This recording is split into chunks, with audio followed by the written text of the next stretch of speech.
ഇത് കഴിഞ്ഞ പ്രാവശ്യം പലരും പറഞ്ഞതാണ് മൾട്ടി മോഡൽ ഇൻ്റഗ്രേഷൻ. ഒരു റെയിൽവേ സ്റ്റേഷനിൽ തന്നെ ആയിരിക്കണം ഇപ്പോഴത്തെ എക്സിസ്റ്റിംഗ് വണ്ണും ഇനിയും വരാൻ പോകുന്നതും. അവിടെ തന്നെ ആവണം നമ്മളുടെ KSRTCയുടെ ബസ് സ്റ്റാൻഡും. എല്ലാം ഒരു സ്ഥലത്തുണ്ടാവണം. അതാണ് ആ ഇൻ്റഗ്രേഷൻ എന്ന് പറയുന്നത്, മൾട്ടി മോഡൽ ഇൻ്റഗ്രേഷൻ. അപ്പോൾ ചിലപ്പം ഇപ്പം ട്രിവാൻഡ്രത്ത് വേളി ഈസ് ഗുഡ്. ഇപ്പോൾ പല ട്രെയിനും അവിടെയാണ് ടെർമിനേറ്റ് ചെയ്യുന്നത്. വേളി അങ്ങ് തിരുവനന്തപുരത്തിന് വെളിയിലൊന്നും അല്ല. വേളി ഈസ് ഗുഡ്. അത് നിങ്ങൾക്കെല്ലാം അവിടെ ഒരു പ്രാവശ്യം പോയെങ്കിൽ ഇത് 5 കിലോമീറ്ററേ ഉള്ളെന്നുള്ളത്. തിരുവനന്തപുരത്ത് നിന്ന് 5-6 കിലോമീറ്ററേ ഉള്ളൂ എന്ന് നിങ്ങൾക്ക് മനസ്സിലാവും. അതുപോലെ ഇപ്പോൾ കൊല്ലം ഈസ് എ പ്രോബ്ലം. ഈ രണ്ടും തമ്മിൽ അകലമുണ്ട്. ഇറ്റ്സ് എ ഗുഡ് വാലിഡ് പോയിൻ്റാണ്. അപ്പോൾ അത് എങ്ങനെ ഇൻ്റഗ്രേറ്റ് ചെയ്യാൻ പറ്റും? അപ്പോൾ ഒന്നുകിൽ കൊല്ലം ഇങ്ങോട്ട് വരാം, അല്ലെങ്കിൽ ഇത് അങ്ങോട്ട് പോവാം. രണ്ടും പോസിബിളാണ്. അതെന്താ കൊല്ലം സ്റ്റേഷനെ വേറൊരിടത്തോട്ടൊന്ന് സ്വല്പം മാറ്റി വെച്ചുകൊണ്ട് എന്തെങ്കിലും കുഴപ്പം വരുമോ? തിരുവനന്തപുരം വേളിയിലേക്ക് മാറ്റിയ പോലെ മറ്റേത് മാറ്റിക്കൂടെ?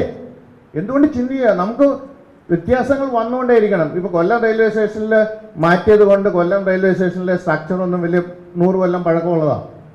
വലിയ കുഴപ്പമൊന്നുമില്ല. അപ്പോൾ അങ്ങനെയൊക്കെ തിങ്ക് ചെയ്ത് ഈ മൾട്ടി മോഡൽ, ഈ രണ്ട് സംഗതി ഞാൻ കഴിഞ്ഞ പ്രാവശ്യമേ പറഞ്ഞതാണ്. ഇനി ഇത് കൂടാതെ ഞാൻ ഒരു സംഗതി പറയാം. ഇവിടെ ഒരു വലിയ ചർച്ച നടക്കുന്നത് എന്തെന്നാണ്, സ്റ്റാൻഡേർഡ് ഗേജ് വേണോ ബ്രോഡ് ഗേജ് വേണോ?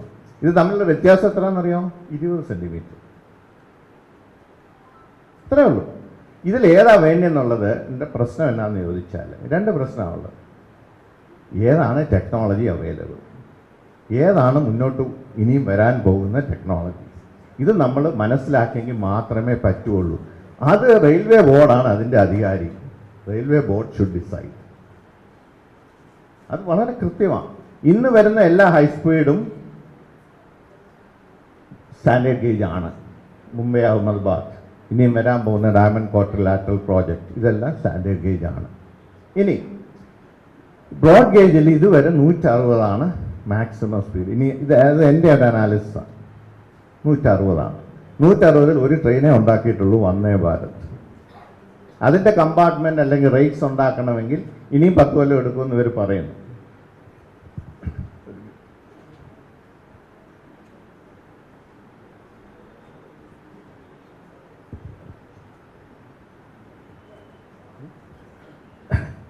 അപ്പം അതിൽ ഈ ഇന്ത്യയിൽ നമ്മൾ ഇതൊക്കെ നേരത്തെ ഉണ്ടാക്കി ഈ ബ്രോഡ് ഗേജിൻ്റെ നല്ല റേറ്റ്സ് ഒരു 200-250 കിലോമീറ്റർ ട്രാവൽ ചെയ്യാനുള്ള സംവിധാനങ്ങളൊക്കെ ഉണ്ടാക്കി മറ്റ് രാജ്യങ്ങൾക്ക് വിറ്റിരുന്നെങ്കിൽ ബ്രോഡ് ഗേജ് ആയതിന് നമ്മളുടെ ഇന്നത്തെ സ്റ്റാൻഡേർഡായിട്ടുള്ള ഒരു സാധനം. നമ്മളത് ചെയ്തില്ല. മറ്റുള്ള രാജ്യക്കാരൊക്കെ സ്റ്റാൻഡേർഡ് ഗേജിനെ പ്രൊമോട്ട് ചെയ്തു. അതുകൊണ്ട് അതാണ് ഇന്നത്തെ ടെക്നോളജി ആയിട്ട് വന്നിരിക്കുന്നത്. ഇനി നമ്മളിപ്പോൾ ഈ സ്റ്റാൻഡേർഡ് ഗേജും മറ്റേതുമായിട്ട് ഇൻ്റഗ്രേറ്റ് ചെയ്ത് ഒരു ഗേജ് മതിയെന്ന് പറയുന്നു. ഈ സ്റ്റാൻഡേർഡ് ഗേജിൽ ബ്രോഡ് ഗേജ് ട്രെയിൻ ഓടിയാൽ എത്രയിൽ ഓടും? 160 താഴെയല്ലേ ഓടാൻ പറ്റൂ? ഒന്ന് ആലോചിച്ച് നോക്കൂ. ഇപ്പോൾ കേരള എക്സ്പ്രസ് ഈ പറയുന്ന സ്റ്റാൻഡേർഡ് ഗേജ് ബ്രോഡ് ഗേജ് ആക്കി വലുതാക്കിയാൽ എത്ര കിലോമീറ്റർ ഓടും? ആ റേക്കിന് 100 കിലോമീറ്റർ ഓടാനുള്ള കഴിവേ ഉള്ളൂ. അപ്പോൾ എന്ത് പറ്റും? ഇത് മുന്നേ പോവും, മറ്റേത് പുറകെ പോവും. നമുക്ക് ഉദ്ദേശിച്ച സ്പീഡ് കിട്ടൂല. ഞാനീ പറഞ്ഞു മനസ്സിലായോന്ന് എനിക്കറിയില്ല. ക്ലിയർ? അപ്പോൾ ഇതൊക്കെ ആലോചിച്ച് വേണം നമ്മൾ ഓരോ തീരുമാനങ്ങളിൽ എത്താൻ. അപ്പോൾ സ്റ്റാൻഡേർഡ് ഗേജിൽ അല്ലെങ്കിൽ നമ്മൾ ഹൈ സ്പീഡ് പണിതിട്ട് അതിൽ കേരള എക്സ്പ്രസ്സും ഒക്കെ ഓടിച്ചാൽ എങ്ങനെ ഇരിക്കുമെന്ന് ആലോചിച്ച് നോക്കാം. അതിന് സ്പീഡിൽ ഓടാൻ പറ്റത്തില്ല. ആ റേറ്റിന് അത്രയും സ്പീഡേ പറ്റൂ. വന്ദേ ഭാരതിന് ഉണ്ടാക്കുന്ന റേറ്റ്സിന് മാത്രമേ ഉള്ളൂ 160 ഓടാനുള്ള കഴിവ്. പക്ഷെ 200 കിലോമീറ്റർ എങ്കിലും കുറഞ്ഞത് മാക്സിമം സ്പീഡ് എത്തിയാൽ മാത്രമേ നമുക്ക് ഒരു 100-120 കിലോമീറ്റർ ആവറേജ് സ്പീഡ് കിട്ടുകയുള്ളൂ. ഇതെല്ലാം നമ്മൾ മനസ്സിലാക്കി. അത് റെയിൽവേ ബോർഡും അതിനുള്ള അധികാരികളും അതിനെപ്പറ്റി തിങ്ക് ചെയ്യണം. അപ്പോൾ വേറൊരു സംഗതി ഉള്ളതെന്ന് വെച്ചാൽ, ഇനി അടുത്ത ഒരു സജഷൻ വന്ന് മേനോൻ സാർ തന്നെ പറഞ്ഞതാണ്, എന്തുകൊണ്ട് ഇപ്പോഴുള്ള ലൈനിനെ പാരലായിട്ട്, പാരലെന്ന് പറഞ്ഞാൽ കർവൊക്കെ ഏതാണ്ട് 1800 മീറ്റർ റേഡിയസ് ഉള്ള കർവിനെ ആക്കിയെടുക്കാനായിട്ട് ഇത് പരിശോധിക്കണം. അതിൽ ഏതാണ് നല്ലതെന്ന് നോക്കിയിട്ട് നല്ലത് കൊള്ളാവുന്നത് കൊള്ളണം എന്നേ എനിക്ക് പറയാൻ പറ്റത്തുള്ളൂ. ഞാൻ പഠിച്ചില്ല, നിങ്ങൾ ആരും പഠിച്ചിട്ടില്ല, ഇവിടെ ഇരിക്കുന്ന ആരും പഠിച്ചിട്ടില്ല. പഠിക്കാതെ എങ്ങനെയാണ് ഈ അഭിപ്രായം പറയണത്? പഠിച്ചു നോക്കി ഞാൻ മനസ്സിലാക്കിയത് അവർ ഒരു സ്റ്റഡി നടത്തിയിട്ടുണ്ട്, എറണാകുളം, തൃശ്ശൂർ, ഷൊർണൂർ. അത് തന്നെ ഇത് തമ്മിൽ വിസ ഇതാണോ നല്ലതെന്ന് കമ്പയർ ചെയ്ത് നോക്കിയില്ല. അതുപോലെ ചെയ്ത് നോക്ക്, എന്നിട്ട് പറ ഇതിലേതാ കൊള്ളാമെന്ന്, എന്നിട്ട് അത് അക്സെപ്റ്റ് ചെയ്യും.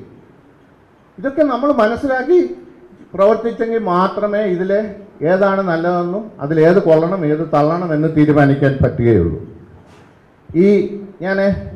എനിക്ക് ഈ മാനുഷിക പരിഗണന എന്ന് പറയുന്നത് എന്നാന്ന് വെച്ചാൽ ഈ സ്ഥലം പോകുന്നവർക്കേ ഉള്ളൂ. തിരുവനന്തപുരംകാർക്കാർക്കും കുഴപ്പമില്ല, കാരണം വെച്ചാൽ അവരുടെ ഒന്നും സ്ഥലം പോകില്ല, വെളിയിൽ നിന്ന് അങ്ങോട്ടേ തുടങ്ങുന്നുള്ളൂ. അപ്പോൾ ഈ സ്ഥലം പോകുന്ന കാര്യം വന്നപ്പോൾ കഴിഞ്ഞ ദിവസം ഡോക്ടർ KM എബ്രഹാമിൻ്റെ ഒരു ആർട്ടിക്കിൾ നിങ്ങൾ വായിച്ചോന്നറിയില്ല. അതായത് കേരളത്തിലെ നദീതട ജലത്തിൻ്റെ ഇൻലാൻഡ് നാവിഗേഷൻ, ഉൾനാടൻ ജലഗതാഗതം, ഇത് എങ്ങനെ ഡെവലപ്പ് ചെയ്യുന്നു, ഇത്ര രൂപ മുടക്കുന്നു എന്നൊക്കെ പറഞ്ഞൊരു ആർട്ടിക്കിൾ ഉണ്ടായിരുന്നു. വായിച്ചു നോക്കണം. കഴിഞ്ഞ ഒരു 3-4 ദിവസം മുമ്പ് മനോരമയിലുണ്ടായിരുന്നു. അതിൽ എൻ്റെ ശ്രദ്ധ ആകർഷിച്ച 2 സംഗതിയുണ്ട്. അവിടെ Inter model transfer of passengers പറയുന്നുണ്ട്, ഗുഡ്സും. അത് കൂടാതെ അവിടുത്തെ കോമ്പൻസേഷൻ. ഒരു വീട് പോയാൽ അദ്ദേഹത്തിന് ഒരു ഫ്ലാറ്റ് കൊടുക്കും. ഇനിയും ആ ഫ്ലാറ്റ് കിട്ടാൻ താമസം വന്നാൽ അത്രയും നാളത്തെ വാടക കൊടുക്കും. ആളുകൾക്ക് ബുദ്ധിമുട്ട് കുറയ്ക്കുന്നു. അപ്പം ലാൻഡ് അക്വിസിഷനിൽ ചെയ്യാവുന്ന, എനിക്ക് തോന്നിയപ്പോൾ നല്ല ഒരു ആശയമായിട്ട് തോന്നി. എന്തുകൊണ്ടാണ്? ആളുകൾക്ക് ബുദ്ധിമുട്ട് കുറയ്ക്കുക.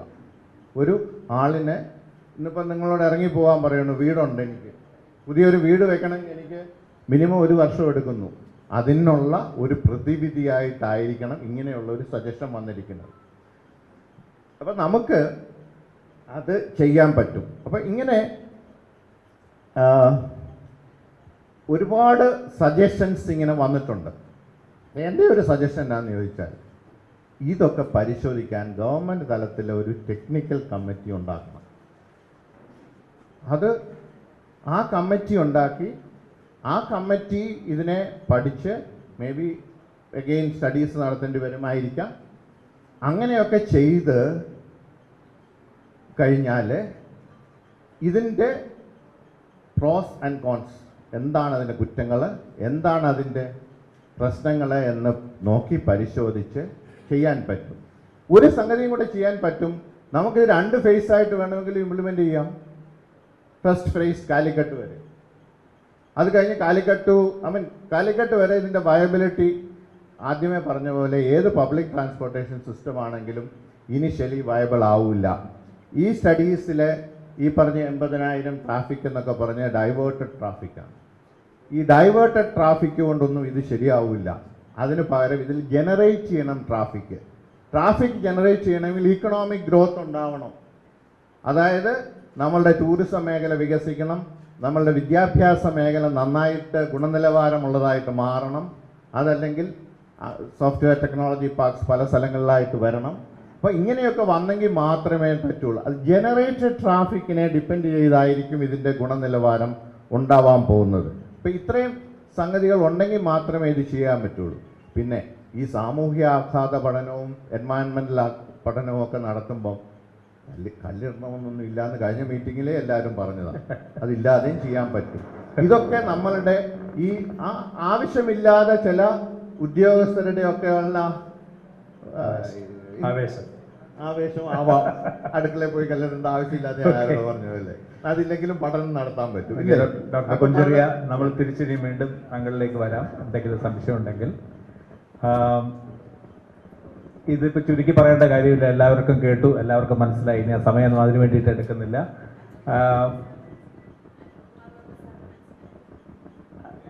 Oh, you didn't get. So whatever he told. Shall I? Yeah. He says, first of all, that that was not a detailed project report at any stretch of imagination, because it was such a patchy thing. So at the most he could call it a feasibility report. So what we are right now doing is that we are discussing the feasibility report and not the DPR, which should have been much more comprehensive with all the statistics, whatever studies that you have mentioned. It is not. So Yeah. Okay. Okay. Yeah, that's what he said. So, but at the same time, it's a feasibility report in front of us, so we are discussing that. So, number two, what he is saying that he has been, talking about this, but supporting an multi-mode system, an integrated system, and not necessarily a standalone thing that everybody is talking about. So, he is for that. Now, he is suggesting this proposal of having a wire duct instead of all these things, which will save a lot of problems, like you don't need to acquire that much of land, and which is not too expensive either. So whatever the problems we find in this particular project could be lessened to a large extent if we go for a wire duct. That is his proposal. Thirdly, he is saying that this controversy about the gauge. So what he is saying that there is no doubt that Kerala should go for a mass transport system, because the roads are already chalked. We can't depend on road transport and cars and all those things. It will be terrible in terms of pollution and whatever it is. So what he is saying that we should go for that. And what he is saying that until now he hasn't heard anybody saying anything against this particular proposal. So we are all together in this particular demand that we need a south to north rapid mass transport system. So how to go about having that particular system, whether it's a controversy about the gauge, but at the same time he is saying that if we are going for a higher speed thing, what is a solution other than going for the standard gauge? But so let us discuss all these things. That's what he is saying, that we should have a larger technical committee which can go into all these issues, discuss all these issues, and come to a possible consensus which is absolutely essential for Kerala. And he is suggesting that we could even go for a two-phase system that can go up to Calicut if the viability is there, and then go for. I would like to say about issues that come up towards the end, when question answer are there, because let the discussion continue. So I will not give any reaction right now in the question answer session. Okay, that's fine. Sir, Arvijit.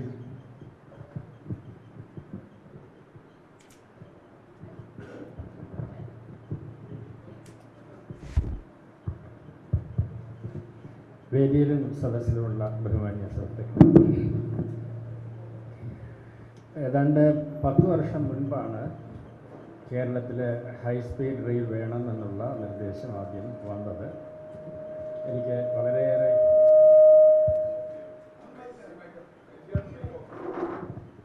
വളരെയേറെ ബഹുമാനമുള്ള ശ്രീധരൻ സാറാണ് ആ നിർദ്ദേശം പൊതുവേദിയിൽ ആദ്യം പറഞ്ഞത് എന്ന് തോന്നുന്നു. Sreedharan sir തന്നെയാണ് ആ നിർദ്ദേശം പൊതുവേദിയിൽ ആദ്യം കൊണ്ടുവന്നത് എന്ന് തോന്നുന്നു. അന്ന് തന്നെ എനിക്ക് അതേപ്പറ്റി ഒരു ആശങ്ക തോന്നിയിരുന്നു. ഞാൻ മനസ്സിലാക്കിയിട്ടുള്ളിടത്തോളം അത് തെറ്റാണെങ്കിൽ ചെറിയ തിരുത്തണം, because you are a transportation engineer. ഈ ഹൈസ്പീഡ് റെയിൽ ഒരു പോയിന്റ് ടു പോയിന്റ് ട്രാൻസ്ഫറിനാണ് പ്രാഥമികമായിട്ട് നോക്കുന്നത്. ഇപ്പോൾ ടോക്കിയോ ടു ഒസാക്ക രണ്ടും കൊഞ്ചറിയ പറഞ്ഞതുപോലെ ട്രാഫിക് ജനറേറ്റിംഗ് പോയിന്റ്സാണ്. ഇപ്പോൾ ഇന്ത്യയിലാണെങ്കിൽ ഇപ്പോൾ മുംബൈ അഹമ്മദാബാദ് ഏതാണ്ട് അതുപോലെ തന്നെയാണ്. രണ്ടും ട്രാഫിക് ജനറേറ്റിംഗ് പോയിന്റ്സാണ്, മെട്രോ സിറ്റീസാണ്, വ്യവസായ സെൻ്ററാണ്. പക്ഷേ കേരളം അങ്ങനെയല്ല. ഇവിടെ എല്ലാവരും പരാതി പറയുന്നത് ഏത് സൂപ്പർ ഫാസ്റ്റ് ട്രെയിൻ വന്നാലും എം പിമാർ പോയി അവരുടെ നിയോജക മണ്ഡലത്തിൽ സ്റ്റോപ്പ് ചോദിച്ച് വാങ്ങിക്കും. അത് സ്വാഭാവികമാണ്. എന്തെന്നാൽ അത് അത്യാവശ്യമാണ്. ഇവിടെ തിരുവനന്തപുരം വിട്ടാൽ വർക്കലയിൽ നിന്ന് ആൾ കയറാനുണ്ട്, ആലപ്പുഴ വിട്ടാൽ ചേർത്തലയിൽ നിന്ന് ആൾ കയറാനുണ്ട്, കായംകുളം നിന്ന് ആൾ കയറാനുണ്ട്, ഇവിടെ നിന്നെല്ലാം ആൾ കയറാനുണ്ട്. അതിനനുസരിച്ചാണ് നമ്മുടെ എക്സ്പ്രസ്സുകളെല്ലാം ഇപ്പോൾ പോകുന്നത്. പിന്നെ അത്യാവശ്യം ആളുകൾക്ക് വേണ്ടിയിട്ടാണ് നമ്മുടെ ജനശതാബ്ദി ഉള്ളത്. അതിന് സ്റ്റോപ്പുകളുടെ എണ്ണം കുറച്ചിട്ടുണ്ട്, എന്നാലും അതിലും വർക്കലയും ചേർത്തലയും ഒക്കെ സ്റ്റോപ്പാണ്. ഇതുപോലുള്ളൊരു സാഹചര്യത്തിനല്ല ഈ ഹൈസ്പീഡ് റെയിൽ ഉദ്ദേശിച്ചിരിക്കുന്നതെന്നാണ് എൻ്റെ ആദ്യത്തെ ഭയം. അത് തെറ്റാണെങ്കിൽ തിരുത്താം. അപ്പോൾ ഇവിടെ യഥാർത്ഥത്തിൽ ആളുകൾ ആവശ്യപ്പെടുന്നത് എന്താണ്? ആർക്കും തിരുവനന്തപുരത്ത് നിന്ന് എറണാകുളത്തേക്ക് അല്ലെങ്കിൽ കണ്ണൂരിൽ നിന്ന് എറണാകുളത്തേക്ക് സ്ലോ ആയിട്ട് പോകണമെന്ന് ആഗ്രഹമില്ല. ഉള്ള ട്രെയിനുകളുടെ സ്പീഡ് വർദ്ധിപ്പിക്കണം. അതിനാവശ്യം വേണ്ടത് പാതകളുടെ ഇരട്ടിപ്പിക്കലാണ്. അത് കഴിഞ്ഞ 30 കൊല്ലമായിട്ട് ഇഴഞ്ഞ് നീങ്ങുകയാണ്. കോട്ടയം വഴിയാണെങ്കിൽ ചിങ്ങവനത്ത് നിന്ന് ഏറ്റുമാനൂർ വരെയുള്ള ഭാഗം ഇപ്പോൾ ഇന്നത്തെ പേപ്പറിലുണ്ട്. അവിടെ പല ട്രെയിനുകളും ക്യാൻസൽ ചെയ്യുന്നു, പിടിച്ചിടുന്നു. എന്തുകൊണ്ടാണ് ഇത്രയും താമസിച്ചത്? നാട്ടുകാർ എതിർത്തിട്ടൊന്നുമല്ല, പരിസ്ഥിതിവാദികൾ എതിർത്തിട്ടുമല്ല. തീരുമാനമെടുക്കുന്നതിലുള്ള കാലതാമസവും അത് വേഗം ചെയ്ത് തീർക്കുന്നതിലുള്ള പിഴവും ആണ്. ആലപ്പുഴ വഴിയാണെങ്കിൽ അമ്പലപ്പുഴയ്ക്ക് വടക്കോട്ട് ഒന്നും സംഭവിച്ചിട്ടില്ല. എന്നിട്ടും ജനശതാബ്ദി ഇവിടുന്ന് 5:55 പുറപ്പെട്ടാൽ 9:12 എറണാകുളത്തെത്തുന്നുണ്ട്. 3 മണിക്കൂർ 17 മിനിറ്റ് കൊണ്ട്. പാത ഇരട്ടിപ്പിക്കൽ പൂർത്തിയായാൽ അത് 3 മണിക്കൂർ കൊണ്ട് തീർച്ചയായിട്ടും ഓടും. തിരുവനന്തപുരം എറണാകുളം എന്താണ് ഞാൻ എടുത്തു പറയാൻ കാരണം? ഈ പറയുന്ന KRDCLന്റെ DPR, അങ്ങനെ പറഞ്ഞാൽ വിരോധമില്ലല്ലോ, KRDCLന്റെ DPRൽ തന്നെ പറയുന്നുണ്ട് ഇന്റേണൽ ട്രാവൽ OND നോക്കുമ്പോൾ, ഒറിജിനൽ ഡെസ്റ്റിനേഷൻ നോക്കുമ്പോൾ തിരുവനന്തപുരം എറണാകുളമാണ് ഏറ്റവും ഡിമാൻഡുള്ളത്. അത് കഴിഞ്ഞാൽ പിന്നെ തൃശ്ശൂർ എറണാകുളം, കോഴിക്കോട് എറണാകുളം, തിരുവനന്തപുരം തൃശ്ശൂർ, വളരെ കുറച്ച് 0.1% കുറവ് മാത്രമേ ഈ കാസർഗോഡ് തിരുവനന്തപുരം കാണുകയുള്ളൂ.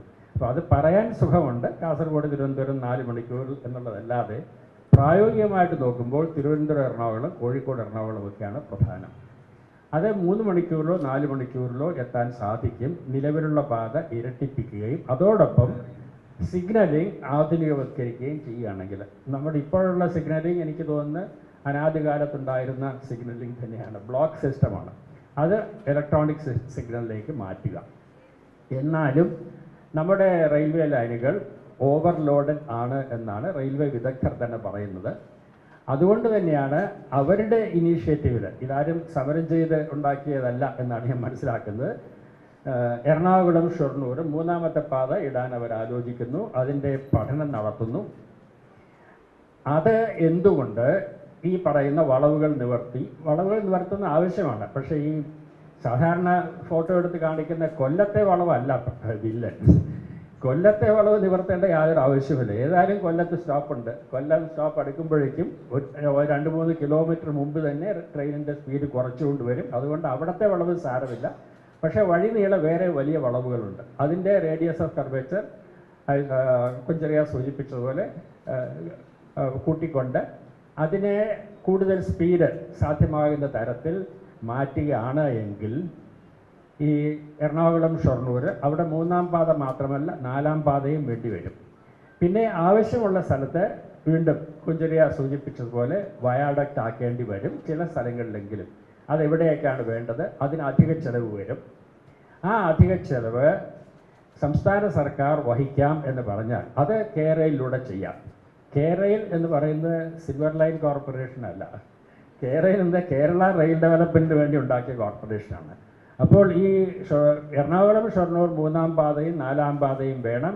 അത് കുഞ്ചറിയ നിർദ്ദേശിച്ചതുപോലെ അതിൻ്റെ ഫീസിബിലിറ്റി, അത് ബ്രോഡ് ഗേജിൽ കഴിയുന്നതും നിലവിലുള്ള പാതകളോട് ചേർന്ന് അല്ലെങ്കിൽ വളവുകൾ നിവർത്തി നിലവിലുള്ള പ്രധാന സ്റ്റേഷനുകൾ. എന്തെന്നാൽ ഈ എറണാകുളം ഷൊർണൂർ പാതയുടെ സമാന്തര പാത പഠിച്ചപ്പോൾ അതിൽ വന്ന ഒരു പ്രശ്നം, അത് ഈ തോമസ് ഐസക് കേരയിൽ നിന്നൊരു പുസ്തകം പ്രസിദ്ധീകരിച്ചിട്ടുള്ള, അതിനകത്ത് വളരെ പുച്ഛിച്ച് തള്ളുന്നത് അങ്ങനെയാണെങ്കിൽ എറണാകുളം വിട്ടാൽ പിന്നെ ചാലക്കുടിയിലും തൃശ്ശൂരിലും മാത്രമേ സ്റ്റോപ്പ് ഉണ്ടാവുള്ളൂ എന്നാണ്. അതങ്ങനെ തള്ളരുത്. അതിനെന്താ കുഴപ്പം? നമ്മുടെ ദീർഘദൂര എക്സ്പ്രസ്സുകളും അതിവേഗ അല്ലെങ്കിൽ അർദ്ധ അതിവേഗ വണ്ടികളും എറണാകുളം വിട്ടാൽ ചാലക്കുടിയിൽ നിർത്തിയാൽ മതി, അല്ലെങ്കിൽ തൃശ്ശൂർ നിർത്തിയാൽ മതി. അതിലെന്താ കുഴപ്പം? അതുകൊണ്ട് ഇത് പരിഗണിക്കാൻ പറ്റില്ല എന്ന് പറയുന്നത് ശരിയല്ല. അപ്പോൾ വീണ്ടും കുഞ്ചറിയ സൂചിപ്പിച്ചതുപോലെ ഈ സമാന്തര നിർദ്ദേശത്തെ പരിഗണിക്കണം, അതിനെ താരതമ്യപ്പെടുത്തണം. അതല്ലേ നമുക്ക് കൂടുതൽ ആവശ്യമുള്ളത്. അങ്ങനെയാണ് എങ്കിൽ ഷൊർണൂർ നിന്ന് വടക്കോട്ടും എറണാകുളത്ത് നിന്ന് തെക്കോട്ടും ഇതുപോലെ 3ഉം 4ഉം പാതകൾ ബ്രോഡ് ഗേജിലാക്കുന്നത് വളരെ പ്രധാനമാണ്. ഈ ഇൻ്റർ ഓപ്പറബിലിറ്റി എന്ന് പറയുന്നത് ഒരു തിയറി പ്രശ്നമല്ല, പ്രായോഗിക പ്രശ്നമാണ്.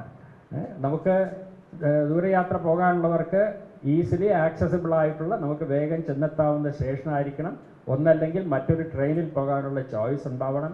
അതുകൊണ്ട് ഇതൊരു വേറൊരു ഗേജിൽ വേറൊരു സ്റ്റേഷനിൽ പോയി കയറുന്ന ഒരു സംവിധാനമായാൽ ജനങ്ങൾക്കത് വേണ്ടത്ര ഉപകാരപ്പെടില്ല. അപ്പം അത്തരത്തിലുള്ള ഒരു ബദൽ സംവിധാനം പഠിക്കേണ്ടതാണ്, വളരെ പ്രധാനമാണ്. സാധാരണ DPR-ൽ ഈ ബദൽ സംവിധാനങ്ങളുടെ പഠനം ഉണ്ടാകും. ഈ DPR-ലും അങ്ങനെ ഒരു സെക്ഷൻ ഉണ്ട്. പക്ഷെ അവർ പഠിച്ചിരിക്കുന്ന ബദൽ എന്താണ്? ബിസിനസ് ആസ് യൂഷ്വൽ എന്ന് പറഞ്ഞാൽ നിലവിലുള്ള റെയിൽവേ ഇങ്ങനെ തന്നെ കിടക്കും, നിലവിലുള്ള ഹൈവേ ഇങ്ങനെ തന്നെ കിടക്കും, ഇതൊന്നും ഇമ്പ്രൂവ് ചെയ്യൂല എന്നതിൽ ഒരു കുസൃതി പരാമർശം കൂടെ അവിടെ ഉണ്ട്. ഇതൊക്കെ ഇമ്പ്രൂവ് ചെയ്താൽ അത് സിൽവർ ലൈനിൻ്റെ ലാഭത്തെ ചിലപ്പോൾ പ്രതികൂലമായിട്ട് ബാധിക്കും. അപ്പോൾ ഈ മറ്റ് ഡെവലപ്മെൻറ്റ്സ് ഒന്നും വരരുത് എന്നുള്ള ഒരു ദുരുദ്ദേശം കൂടി സിൽവർ ലൈൻകാർക്കുണ്ടോ എന്ന് സംശയിച്ചാൽ കുറ്റം പറയാനാവില്ല. അതുകൊണ്ടാണ് ഇപ്പോൾ ചിലരൊക്കെ പറയുന്നത് ഈ ഇരട്ടിപ്പിക്കൽ നടന്നോട്ടെ, അത് വലിയ ഒരു സൗജന്യം ചെയ്യുന്ന പോലെ. അങ്ങനെയല്ല, ഇരട്ടിപ്പിക്കലാണ് നമുക്ക് ഏറ്റവും മുൻഗണന കിട്ടേണ്ട സംഗതി. അതിനുവേണ്ടിയാണ് നമ്മുടെ സർക്കാർ ഡൽഹിയിൽ സമ്മർദ്ദം ചെലുത്തേണ്ടത്. എറണാകുളം ഷൊർണൂർ പാതയുടെ പഠനം നടത്തി അത് വേണ്ടെന്ന് വെച്ചു എന്ന് വീണ്ടും ചിലർ ഫേസ്ബുക്കിലേക്ക് എഴുതുന്നുണ്ട്. വേണ്ടെന്ന് വെച്ചെങ്കിൽ വേണ്ടെന്ന് വെക്കരുത് എന്ന് അവിടെ സമ്മർദ്ദം ചെലുത്തണം. അപ്പോൾ റെയിൽവേ നമ്മളെ അവഗണിക്കുന്നു എന്ന് പറയുകയാണ് എങ്കിൽ അവഗണനയുടെ അംശങ്ങളുണ്ടാകാം തീർച്ചയായിട്ടും. പക്ഷെ അതിനെതിരായിട്ട് വേണ്ട തലങ്ങളിൽ സമ്മർദ്ദം ചെലുത്തുക എന്നുള്ളതാണ് അതിൻ്റെ പരിഹാരം. അല്ലാതെ അവരോട് പിണങ്ങി ഞങ്ങളുടേതായിട്ടുള്ള പാത ഉണ്ടാക്കിക്കൊള്ളാം എന്ന് പറയുന്നത് പ്രായോഗികമായ ഒരു പരിഹാരം ആവില്ല. ഇതാണ് ഞാൻ നേരത്തെ നടന്ന KRDCL സംഘടിപ്പിച്ച സംവാദത്തിൽ പറഞ്ഞത്. ഇത് മാത്രമേ എനിക്ക് പറയാനുള്ളൂ. ഈ പോയിന്റ് ആണ് ഹൈ സ്പീഡ് റെയിൽ എന്നുള്ള എൻ്റെ ധാരണ തെറ്റാണെങ്കിൽ കുഞ്ചെറിയ തിരുത്തി തന്നാൽ മതി, ഞാൻ തിരുത്തിക്കോളാം. Thank you RVG. ഒരു ചോദ്യം ഞാൻ ഒരു മിനിറ്റ് ഒരു ചോദ്യം മാത്രം RVGയോട്. RVG, പ്രധാനപ്പെട്ട ഈ വാദം ഇന്നത്തെ നമ്മുടെ ഇതിൻ്റെയൊക്കെ പ്രധാനപ്പെട്ട വാദം അതൊരു വലിയ പരിധി വരെ വളരെ യുക്തിസഹമാണെന്ന് തോന്നുന്നത്. നമ്മൾ ഈ റെയിൽവേ കേന്ദ്ര ഗവൺമെൻറ്റിൻ്റെയും റെയിൽവേ ബോർഡിനെയും കാത്തിരുന്ന് മൂക്കിപ്പല്ല് മുളച്ചു, ഒരു കാര്യവും നടക്കുന്നില്ല എന്നുള്ളത് സത്യമാണ്. അപ്പം നമ്മൾ വീണ്ടും സമ്മർദ്ദം ചെലുത്തണം എന്ന് പറയുന്നത് ശരിയാണെങ്കിൽ സമ്മർദ്ദം ചെലുത്തിയിട്ട് യാതൊരു ഫലമില്ലെന്ന് കഴിഞ്ഞ 10-30 വർഷം കൊണ്ട് തെളിഞ്ഞ സ്ഥിതിക്ക് ഇനി നമ്മൾ നമ്മുടെ വഴിക്ക് നോക്കണം എന്നുള്ള ഒരു ആശയം എനിക്ക് തോന്നുന്നത് കുറച്ച് ജനങ്ങൾക്ക് ബോധ്യപ്പെടുന്നതാണെന്ന് തോന്നുന്നു. അതെ രാധാകൃഷ്ണൻ, ഞാൻ 60 കൊല്ലം മുമ്പാണ് ആദ്യം എറണാകുളം തിരുവനന്തപുരത്തേക്ക് വന്നത്.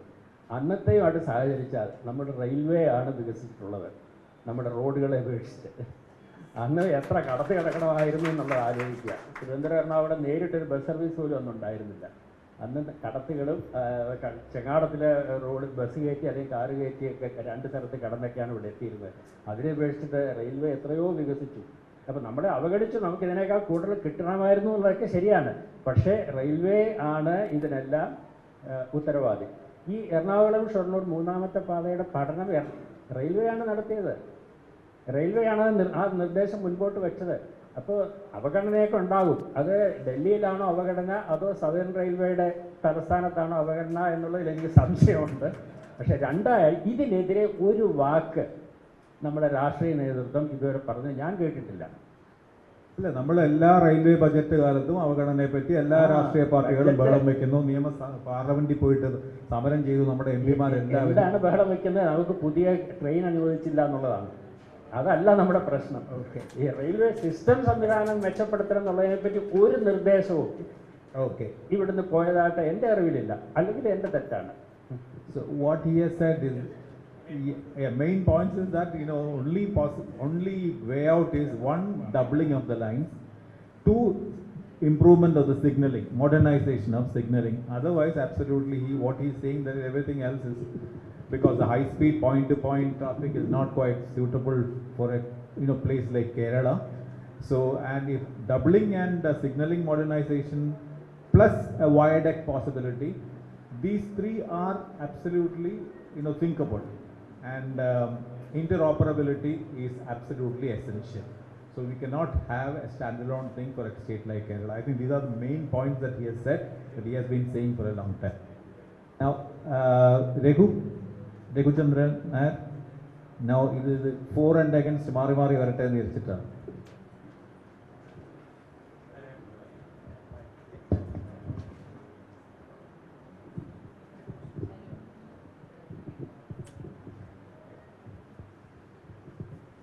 Good afternoon to all of you. ഇത് ഒരു സംവാദമായിട്ട് കണക്കാക്കണം. ഇതിപ്പം നമ്മൾ സപ്പോർട്ട് ചെയ്തോ എഗെയിൻസ്റ്റ് ആയിട്ടോ എന്നുള്ള കാര്യങ്ങളല്ല. ഞാനിവിടെ സംസാരിക്കുന്നത് ഒരു ബിസിനസ് കമ്മ്യൂണിറ്റിക്കകത്ത് വേണ്ടി വരുന്ന കാര്യങ്ങളാണ്. കേരളത്തിൽ ഒരു എംപ്ലോയ്മെൻറ്റ് ജനറേഷൻ കൊണ്ടുവരുന്ന ഒരു വിഭാഗക്കാരാണ് നമ്മൾ. എംപ്ലോയ്മെൻറ്റ് കൊണ്ടുവരണം, ഇക്കണോമിക് ആക്ടിവിറ്റി ഉണ്ടാവണം. അപ്പോൾ ഈ ആക്ടിവിറ്റി ഒക്കെ നമ്മൾ കൊണ്ടുവരണമെങ്കിൽ കുറേ ഡെവലപ്മെൻറ്റ് വേണ്ടി വരും. അപ്പോൾ ആ ഡെവലപ്മെൻറ്റിൻ്റെ ഭാഗമായിട്ട് ഇപ്പം നമ്മൾ മനസ്സിലാക്കേണ്ടത്, നമ്മൾ ഇന്നൊക്കെ യാത്ര ചെയ്യുന്ന റോഡായാലും ഹൈവേ ആയാലും റെയിൽവേ ആയാലും ഒരു കാലത്ത് നിങ്ങളെപ്പോലെ നമ്മളെപ്പോലെ എത്രയോ പേര് ഈ സ്ഥലം വിട്ടുകൊടുത്തുകൊണ്ടാണ് നമുക്കിന്ന് ഒരു ഹൈവേ ഉണ്ടാകുന്നതും ഒരു റെയിൽവേ വന്നിരിക്കുന്നത്. നമ്മൾ ആ ഇരിക്കുന്ന ആൾക്കാരെ നമ്മൾ ഓർക്കണം. They are given so much of service to make us travel like this, to help us to travel. Because ആ മനോഭാവം ഉണ്ടായിരുന്നുകൊണ്ടാണ് ആ ഒരു സംവിധാനം വന്നതും ഇന്ന് ഒരു ഹൈവേ വരാനുള്ള കാരണം വരുന്നത്. അപ്പം നമ്മൾ കാണുന്ന ഇപ്പോഴും ഒരു പ്രോബ്ലം എന്ന് പറയുന്നത് കേരളത്തിൽ, ഞാൻ എന്ന് പറയുന്നത്, don't say is me, what we see as a person who is in the business. നമ്മൾ ഏത് പദ്ധതി കേരളത്തിൽ വന്നാലും നമുക്കെപ്പോഴും അതിന് വിമർശനമുണ്ടാവും. നമുക്ക് അത് ഇതിൻ്റെ അകത്ത് വിവാദത്തിൽപ്പെടും. എന്നിട്ട് ആ വിവാദത്തിനകത്ത് ഈ പറഞ്ഞിരിക്കുന്ന പദ്ധതിയിൽ ഒന്നിൽ വേണ്ടാന്ന് വയ്ക്കും, അല്ലെ കാലതാമസം ഉണ്ടാവും. പിന്നെ ഒരു 20-25 വർഷം കഴിഞ്ഞ് ഈ പദ്ധതി തിരിച്ചു വരും. അന്ന് ആ കാലഘട്ടത്തിൽ ഈ പറഞ്ഞിരിക്കുന്ന കോസ്റ്റ് നല്ല വ്യത്യാസം വരും. നമ്മൾ ഏത് പദ്ധതി എടുത്താലും, നമ്മളിപ്പോൾ എടുക്കുന്ന, ഞാൻ പറയുന്ന ഏത് പദ്ധതി ആയാലും, ഞാൻ പറയുന്നത് ഇപ്പോൾ ഫോർ എക്സാമ്പിൾ യു ടേക്ക് നമ്മൾ വിഴിഞ്ഞം ഹാർബർ എത്രയോ വർഷം മുമ്പ് തിങ്ക് ചെയ്തൊരു പ്രോജക്റ്റ്, തിരുവനന്തപുരത്തെ ഒരു പ്രോജക്റ്റാണ്. എത്രയോ കാലത്തിന് ശേഷമാണ് വിഴിഞ്ഞം പ്രോജക്റ്റ് ഇപ്പോൾ യാഥാർത്ഥ്യമാവുന്നത്. അതേപോലെ തന്നെ നമ്മുടെ നാഷണൽ ഹൈവേ, ഇന്നും നമ്മുടെ നാഷണൽ ഹൈവേ പൂർത്തീകരിക്കാൻ പറ്റിയിട്ടില്ല. അതേപോലെ തന്നെ നമ്മൾ ഇരിക്കുന്ന ഗെയിൽ പൈപ്പ് ലൈൻ ആയാലും ശരി, ഏത് പദ്ധതിയും കേരളത്തിൽ ഒരു കാലഘട്ടം കഴിയുമ്പോൾ അത് വരും. പക്ഷെ ആ കാലതാമസം ഉണ്ടാവും എന്നുള്ളതാണ്. ഈ കെ റെയിലിനും എനിക്ക് തോന്നി ഈ അനുഭവം തന്നെ വരാൻ പോകുന്നതെന്നുള്ളതാണ് എൻ്റെ സത്യം. അപ്പം ഈ കെ റെയിലിന് വന്നിരിക്കുന്ന ഒരു കൺഫ്യൂഷൻ എന്ന് പറയുന്നത്, നമുക്കൊരു പദ്ധതി വരുമ്പം മൊത്തത്തിൽ അതിൻ്റെ ഒരു ക്ലാരിറ്റി വേണം. ഏത് പദ്ധതി കൊണ്ടുവന്നാലും എനിക്ക് തോന്നുന്നു ആ ബെയർ ഫാക്ട്സ് കംപ്ലീറ്റ് ആൾക്കാരുടെ മുമ്പേ ഇത് നിരത്തുക. ഇതാണ് വരുന്നത്, എന്തുകൊണ്ട് വരുന്നു, എന്തിനാണ് ഇതിൻ്റെ ആവശ്യം, ഇതൊരു ക്ലാരിറ്റി വന്നാൽ ഏത് പദ്ധതിയും നടപ്പിലാക്കാൻ പറ്റും. കാരണം കേരളത്തിലുള്ള ഇരിക്കുന്ന നമ്മളെ പോലുള്ള ഇവിടെയുള്ള കേരള പോപ്പുലേഷൻ എഡ്യൂക്കേറ്റഡ് ആണ്, ലിറ്ററേറ്റ് ആണ്, എല്ലാവരും പഠിത്തക്കാരാണ്, നല്ല വിവരമുള്ള ആൾക്കാരാണ്. അപ്പോൾ നമുക്ക് ഒരു സാധനം വേണ്ടാന്ന് നമ്മൾ പറയത്തില്ല. പക്ഷേ പല സംശയങ്ങളുള്ളതുകൊണ്ടാണ് നമ്മൾ പദ്ധതി മുടങ്ങിപ്പോകുന്നത്. നമ്മളെല്ലാവരും മനസ്സിലാക്കുന്ന കേരളം എന്ന് പറയുന്നത്, ഞാൻ അന്ന് പറഞ്ഞ ഒന്നുകൂടെ റിപ്പീറ്റ് ചെയ്യുകയാണ്, കേരളം എന്ന് പറയുന്നത് ഇവിടെ ഇരിക്കുന്ന പലർക്കും മനസ്സിലാവാത്തൊരു കാര്യം, 96 ലക്ഷം ഏക്കറേ ഉള്ളൂ. ഇതാണ് കേരളം. 96 ലക്ഷം ഏക്കറാണ് കേരളം. അതിൽ 32% ഫോറസ്റ്റ് പോയി, 30% ഇക്കോളജിക്കൽ ഫ്രജൈൽ ലാൻഡ് പോയി, CRZ എല്ലാം പോയി കഴിഞ്ഞാൽ ഇന്ന് കേരളത്തിലെ ബാക്കി ഭൂമി എന്ന് പറയുന്നത് ഒരു 15 ലക്ഷം ഏക്കർ ബാക്കിയുള്ളൂ. ഈ 15 ലക്ഷം ഏക്കറിലാണ് ഇനി നമുക്ക് ഈ ഭാവി തലമുറയ്ക്കുള്ള പല കാര്യങ്ങളും, ബിസിനസ് ആയാലും ടൂറിസം ആയാലും ഹോസ്പിറ്റൽ ആയാലും ഒക്കെ വരേണ്ട ഒരു ഭാഗം. പക്ഷെ അൺഫോർച്യുനേറ്റ്ലി ഈ 15 ലക്ഷം ഏക്കറിന് നമുക്കൊരു മാസ്റ്റർ പ്ലാൻ കൂടെ ഇല്ല. അപ്പോൾ ആ മാസ്റ്റർ പ്ലാൻ ഉണ്ടായിരുന്നെങ്കിൽ ഈ പറഞ്ഞിരിക്കുന്ന പ്രോബ്ലംസ് ഒക്കെ തീരും. പക്ഷെ ആ മാസ്റ്റർ പ്ലാൻ ഇല്ലാത്തതുകൊണ്ടാണ് ഒരു പ്രോബ്ലം വന്നത്. അപ്പോൾ അതിൻ്റെ ഒരു ഭാഗമായിട്ട് എനിക്ക് പറയാൻ പറ്റുന്നത്, നമ്മൾ മനസ്സിലാക്കുന്നത് 45,000 ആക്സിഡൻസ് ആണ് റോഡ് ആക്സിഡൻസ് നടക്കുന്നത്. ആ റോഡ് ആക്സിഡൻ്റ് അകത്ത് 4,500 പേര് മരിക്കുന്നു. അതിന് പറഞ്ഞാൽ ശരാശരി 12 പേര് പെർ ഡേ മരിച്ചുകൊണ്ടിരിക്കുകയാണ് റോഡ് ആക്സിഡൻറ്റ്. നാളെ നമുക്കും ആവാം, നിങ്ങൾക്കും ആവാം, ആർക്ക് വേണം വരാം. അപ്പം നമുക്കിത് മാറണമെങ്കിൽ നമുക്ക് റോഡ് ആക്സിഡൻസ് കുറയ്ക്കണം. പക്ഷേ നമ്മുടെ റോഡിൻ്റെ density of vehicles is very high. കേരളത്തിൽ ഇപ്പോൾ 1,80,000 കിലോമീറ്റർ റോഡേ ഉള്ളൂ. എന്ന് പറഞ്ഞാൽ 1000 പേർക്ക് 5 കിലോമീറ്റർ റോഡുണ്ട്. 1000 പേർക്ക് 5 കിലോമീറ്റർ റോഡേ ഉള്ളൂ. ഇപ്പം നിലവിലുള്ള Kerala density of vehicles population is 425 vehicles per 1000. നമ്മൾ മനസ്സിലാക്കേണ്ടത് 1000 പേർക്ക് 425 വെഹിക്കിൾസ് ആണ് കേരളത്തിലെ റോഡിൽ ഓടിക്കൊണ്ടിരിക്കുന്നത്. നാഷണൽ ആവറേജ് എന്ന് പറയുന്നത് 18 ഉള്ളൂ. ചൈനയുടെ ആവറേജ് 37 ഉള്ളൂ. US മാത്രമേ ഉള്ളൂ 503 കിടക്കുന്നത്. അപ്പോൾ we are very high in density of vehicles. അപ്പോൾ ഈ ഡെൻസിറ്റി ഓഫ് വെഹിക്കിൾസ് കുറയ്ക്കാനായിട്ട് we must have multi mode of travel ഉണ്ടായേ പറ്റും. അപ്പോൾ അത് റെയിൽ ആവട്ടെ, ഇൻലാൻഡ് വാട്ടർവേ ആവട്ടെ, കോസ്റ്റൽ ഷിപ്പിംഗ് ആവട്ടെ, ഫ്ലൈറ്റ് ആവട്ടെ, റെയിൽവേ ആവട്ടെ. അപ്പോൾ നിലവിലുള്ള റെയിൽവേക്കകത്തുള്ള പ്രോബ്ലം വന്നിരിക്കുന്നതാണ് 120% ഓവർ സാച്ചുറേറ്റ്. ഇപ്പോൾ നിലവിലുള്ള റെയിൽവേക്കകത്താണ് നമുക്ക് ഗുഡ്സ് ട്രെയിൻ ഓടുന്നു, പാസഞ്ചർ ട്രെയിൻ ഓടുന്നു, മെയിൽസ് ഓടുന്നു. ഈ ട്രെയിൻ എല്ലാം ഓടിയിട്ട് over saturation level which is happen in the railway. അപ്പം അങ്ങനെ വരുമ്പം we have to have a alternative mode. അപ്പോൾ അങ്ങനെ ഇരിക്കുമ്പോൾ ഒരു സർക്കാർ ആലോചിക്കുന്നു നമുക്ക് ഒരു ഓൾട്ടർനേറ്റീവായിട്ട് നമുക്ക് ഗ്രീൻ ഫീൽഡ് ആയിട്ട് ഒരു പ്രോജക്റ്റ് കൊണ്ടുവരാം. അപ്പോൾ അത് നമുക്ക് ഒരു ഹൈ സ്പീഡ് കോറിഡോർ വേണം. അപ്പോൾ അന്ന് ഇ ശ്രീധരൻ സാറാണ് അന്ന് ഹൈ സ്പീഡ് കോറിഡോർ പുള്ളിയാണ് ആദ്യമായിട്ട് കോൺസെപ്റ്റ് കൊണ്ടുവന്നിട്ട് അന്ന് നമ്മളെല്ലാവരും അത് കണ്ടപ്പം നമ്മളെല്ലാവരും കൈ അടിച്ച് പാസ്സാക്കി. നല്ല കാര്യമാണ്. നമുക്ക് അന്ന് 1,13,000 കോടി രൂപയ്ക്കാണ് 2014 ഈ പദ്ധതി ആലോചിക്കുന്നത്. ആ പദ്ധതി പുതിയ സർക്കാർ വന്നപ്പോൾ കഴിഞ്ഞ സർക്കാർ പറഞ്ഞു ഇതിനെ നമുക്ക് സെമി ഹൈ സ്പീഡ് ആക്കി മാറ്റാമെന്ന് പറഞ്ഞു. ആ സെമി ഹൈ സ്പീഡ് ആക്കിയപ്പം അതിൻ്റെ പദ്ധതിയുടെ ചെലവ് 64,000 കോടി രൂപയോട് കൊണ്ട് നിർത്തി. അപ്പം എൻ്റെ പോയിന്റ് എന്ന് പറയുന്നത് നമുക്ക് ഇതിൻ്റെ അകത്ത് ഈ ഒരു പദ്ധതി വരുമ്പം കണ്ണടച്ചുകൊണ്ട് എതിർക്കാതിരിക്കുക. നമുക്ക് ഇതിനകത്ത് രാഷ്ട്രീയം വേണ്ട. അത് UDF ആവട്ടെ LDF ആവട്ടെ ഏത് ഗവൺമെൻറ് കൊണ്ടുവന്നാലും സപ്പോർട്ട് ചെയ്യുക. നമുക്ക് ഇന്നിപ്പം എപ്പോഴും പറ്റുന്ന ഒരു UDF ഗവൺമെൻറ് കൊണ്ടുവരുമ്പോൾ LDF അത് മാറ്റും, അല്ലെ LDF കൊണ്ടുവരുമ്പോൾ UDF. ഈ പ്രവണത നമ്മൾ മാറിയേ പറ്റൂ. മാറ്റാതെ നമ്മൾ ഈ കേരളം നന്നാവാൻ പോകുന്നില്ല. നമുക്ക് ഇവിടെ ഇരിക്കുന്ന ആൾക്കാർ നമ്മുടെ പോപ്പുലേഷൻ ഈസ് അബൌട്ട് 3.5 crores ആണ്. 3.5 കോടി പോപ്പുലേഷൻ ഉള്ള സ്ഥലത്ത് V must have these things coming. അപ്പോൾ നമുക്ക് യാത്ര എന്ന് പറയും. ഇന്ന് ഇവിടെ ഇരിക്കുന്ന എത്രയോ പേര് കാറിൽ യാത്ര ചെയ്യുന്നത്. നിങ്ങൾ തന്നെ കാറിൽ നിങ്ങൾ സ്വയമായിട്ട് ആലോചിച്ച് നോക്കുക. കാറിൽ യാത്ര ചെയ്യുമ്പം ഇവിടുന്ന് എറണാകുളത്ത് എത്താനായിട്ട് രാവിലെ 6 മണിക്ക് തിരിച്ച് 6 മണിക്കൂർ എടുക്കും. നിങ്ങൾ കാറിലിരുന്ന് എന്താ പറയുന്നത്? ഇത് വല്ലാത്ത ക്ലേശമാണ്, എത്ര നേരം പോകുന്നു, നമുക്ക് ഇതിനാലും ഫാസ്റ്റായിട്ട് പൊയ്ക്കൂടെ? അപ്പോൾ അങ്ങനെ ഒരു ചിന്താഗതി ഉണ്ടായേ പറ്റൂ. അപ്പോൾ നമുക്ക് ഫാസ്റ്റർ മോഡ് ഓഫ് ട്രാവൽ വേണം. അപ്പോൾ ഫാസ്റ്റർ മോഡ് ഓഫ് ട്രാവൽ കൊണ്ടുവരുമ്പം അത് ട്രാൻസ്പെറൻ്റ് ആയിട്ടുള്ള സിറ്റുവേഷനിൽ കൊണ്ടുവരിക. ട്രാൻസ്പെറൻ്റ് ആയിട്ടുള്ള സിറ്റുവേഷൻ എന്ന് പറയുമ്പം നമുക്ക് നല്ല രീതിയിൽ ഈ പദ്ധതികൾ നടപ്പിലാക്കാനുള്ള സാഹചര്യം കൊണ്ടുവരിക.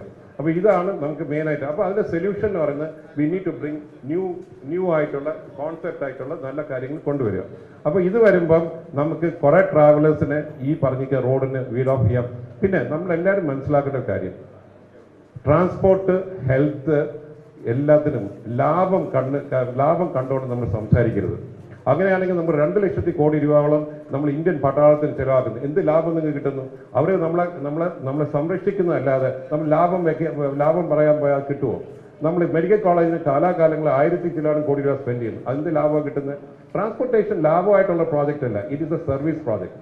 Don't look at it in A different way. It is A transportation ആയാലും ഏത് സാധനം, എഡ്യൂക്കേഷൻ, ഇതൊക്കെ ഗവൺമെൻറ് റെസ്പോൺസിബിലിറ്റിയാണ്. അപ്പോൾ ആ ഗവൺമെൻറ് അത് കൊണ്ടുവരുമ്പോൾ നമ്മൾ നല്ല രീതിയിൽ ഈ പർട്ടിക്കുലർ പദ്ധതിക്കകത്ത് ഞങ്ങൾക്ക് ആകർഷിക്കാനായിട്ട് തോന്നിയ ഒരു കാര്യം, ഈ പദ്ധതിക്കകത്ത് 500 ലോറിയോളം റോറോ സ്കീം എന്ന് പറഞ്ഞ് ആ സ്കീമിൻ്റെ അകത്ത് 500 ലോറി ഇതിനകത്ത് കൊണ്ട് ട്രാവൽ ചെയ്യാനും നോൺ പീക്ക് അവേഴ്സ് ലോറി പോകുമ്പം ആക്സിഡൻസ് കുറയ്ക്കാനും ലോറി 3-3.5 മണിക്കൂർ കൊണ്ട് കാസർഗോഡ് ആയാലും ശരി തിരുവനന്തപുരത്തായാലും അങ്ങോട്ടും ഇങ്ങോട്ടും ലോറി ട്രാൻസ്പോർട്ട് നടക്കുന്നു. നമുക്ക് logistically it is going to be better for the state. കാരണം നമുക്ക് കുറച്ചുകൂടെ പെട്ടെന്ന് കാര്യങ്ങൾ സാധിക്കാൻ പറ്റും. ഇത് നമുക്ക് ഇക്കണോമി ബൂസ്റ്റ് ചെയ്യും. പിന്നെ നമുക്ക് ഒരു സ്ഥലം പദ്ധതി ഏറ്റെടുക്കുമ്പം തീർച്ചയായിട്ടും ഇപ്പം കേന്ദ്ര ഗവൺമെൻറ് കൊണ്ടുവന്നിരിക്കുന്ന ലാറ എന്ന് പറഞ്ഞ അതിൻ്റെ ഒരു ആക്ടിൻ്റെ കീഴിൽ ആ പദ്ധതിക്കകത്ത് പെടുത്തിയാണ് നിങ്ങൾക്ക് കോമ്പൻസേഷൻ വരുന്നത്. സിറ്റിയിലാണ് 2.5 മാർക്കറ്റ് വാല്യൂവിനെക്കാളും 2.5 ഇരട്ടി കൊടുക്കുന്നു. പഞ്ചായത്തിന് 4.5 ഇരട്ടി കൊടുക്കുന്നു. നല്ല ഫണ്ടിങ് ആണ്.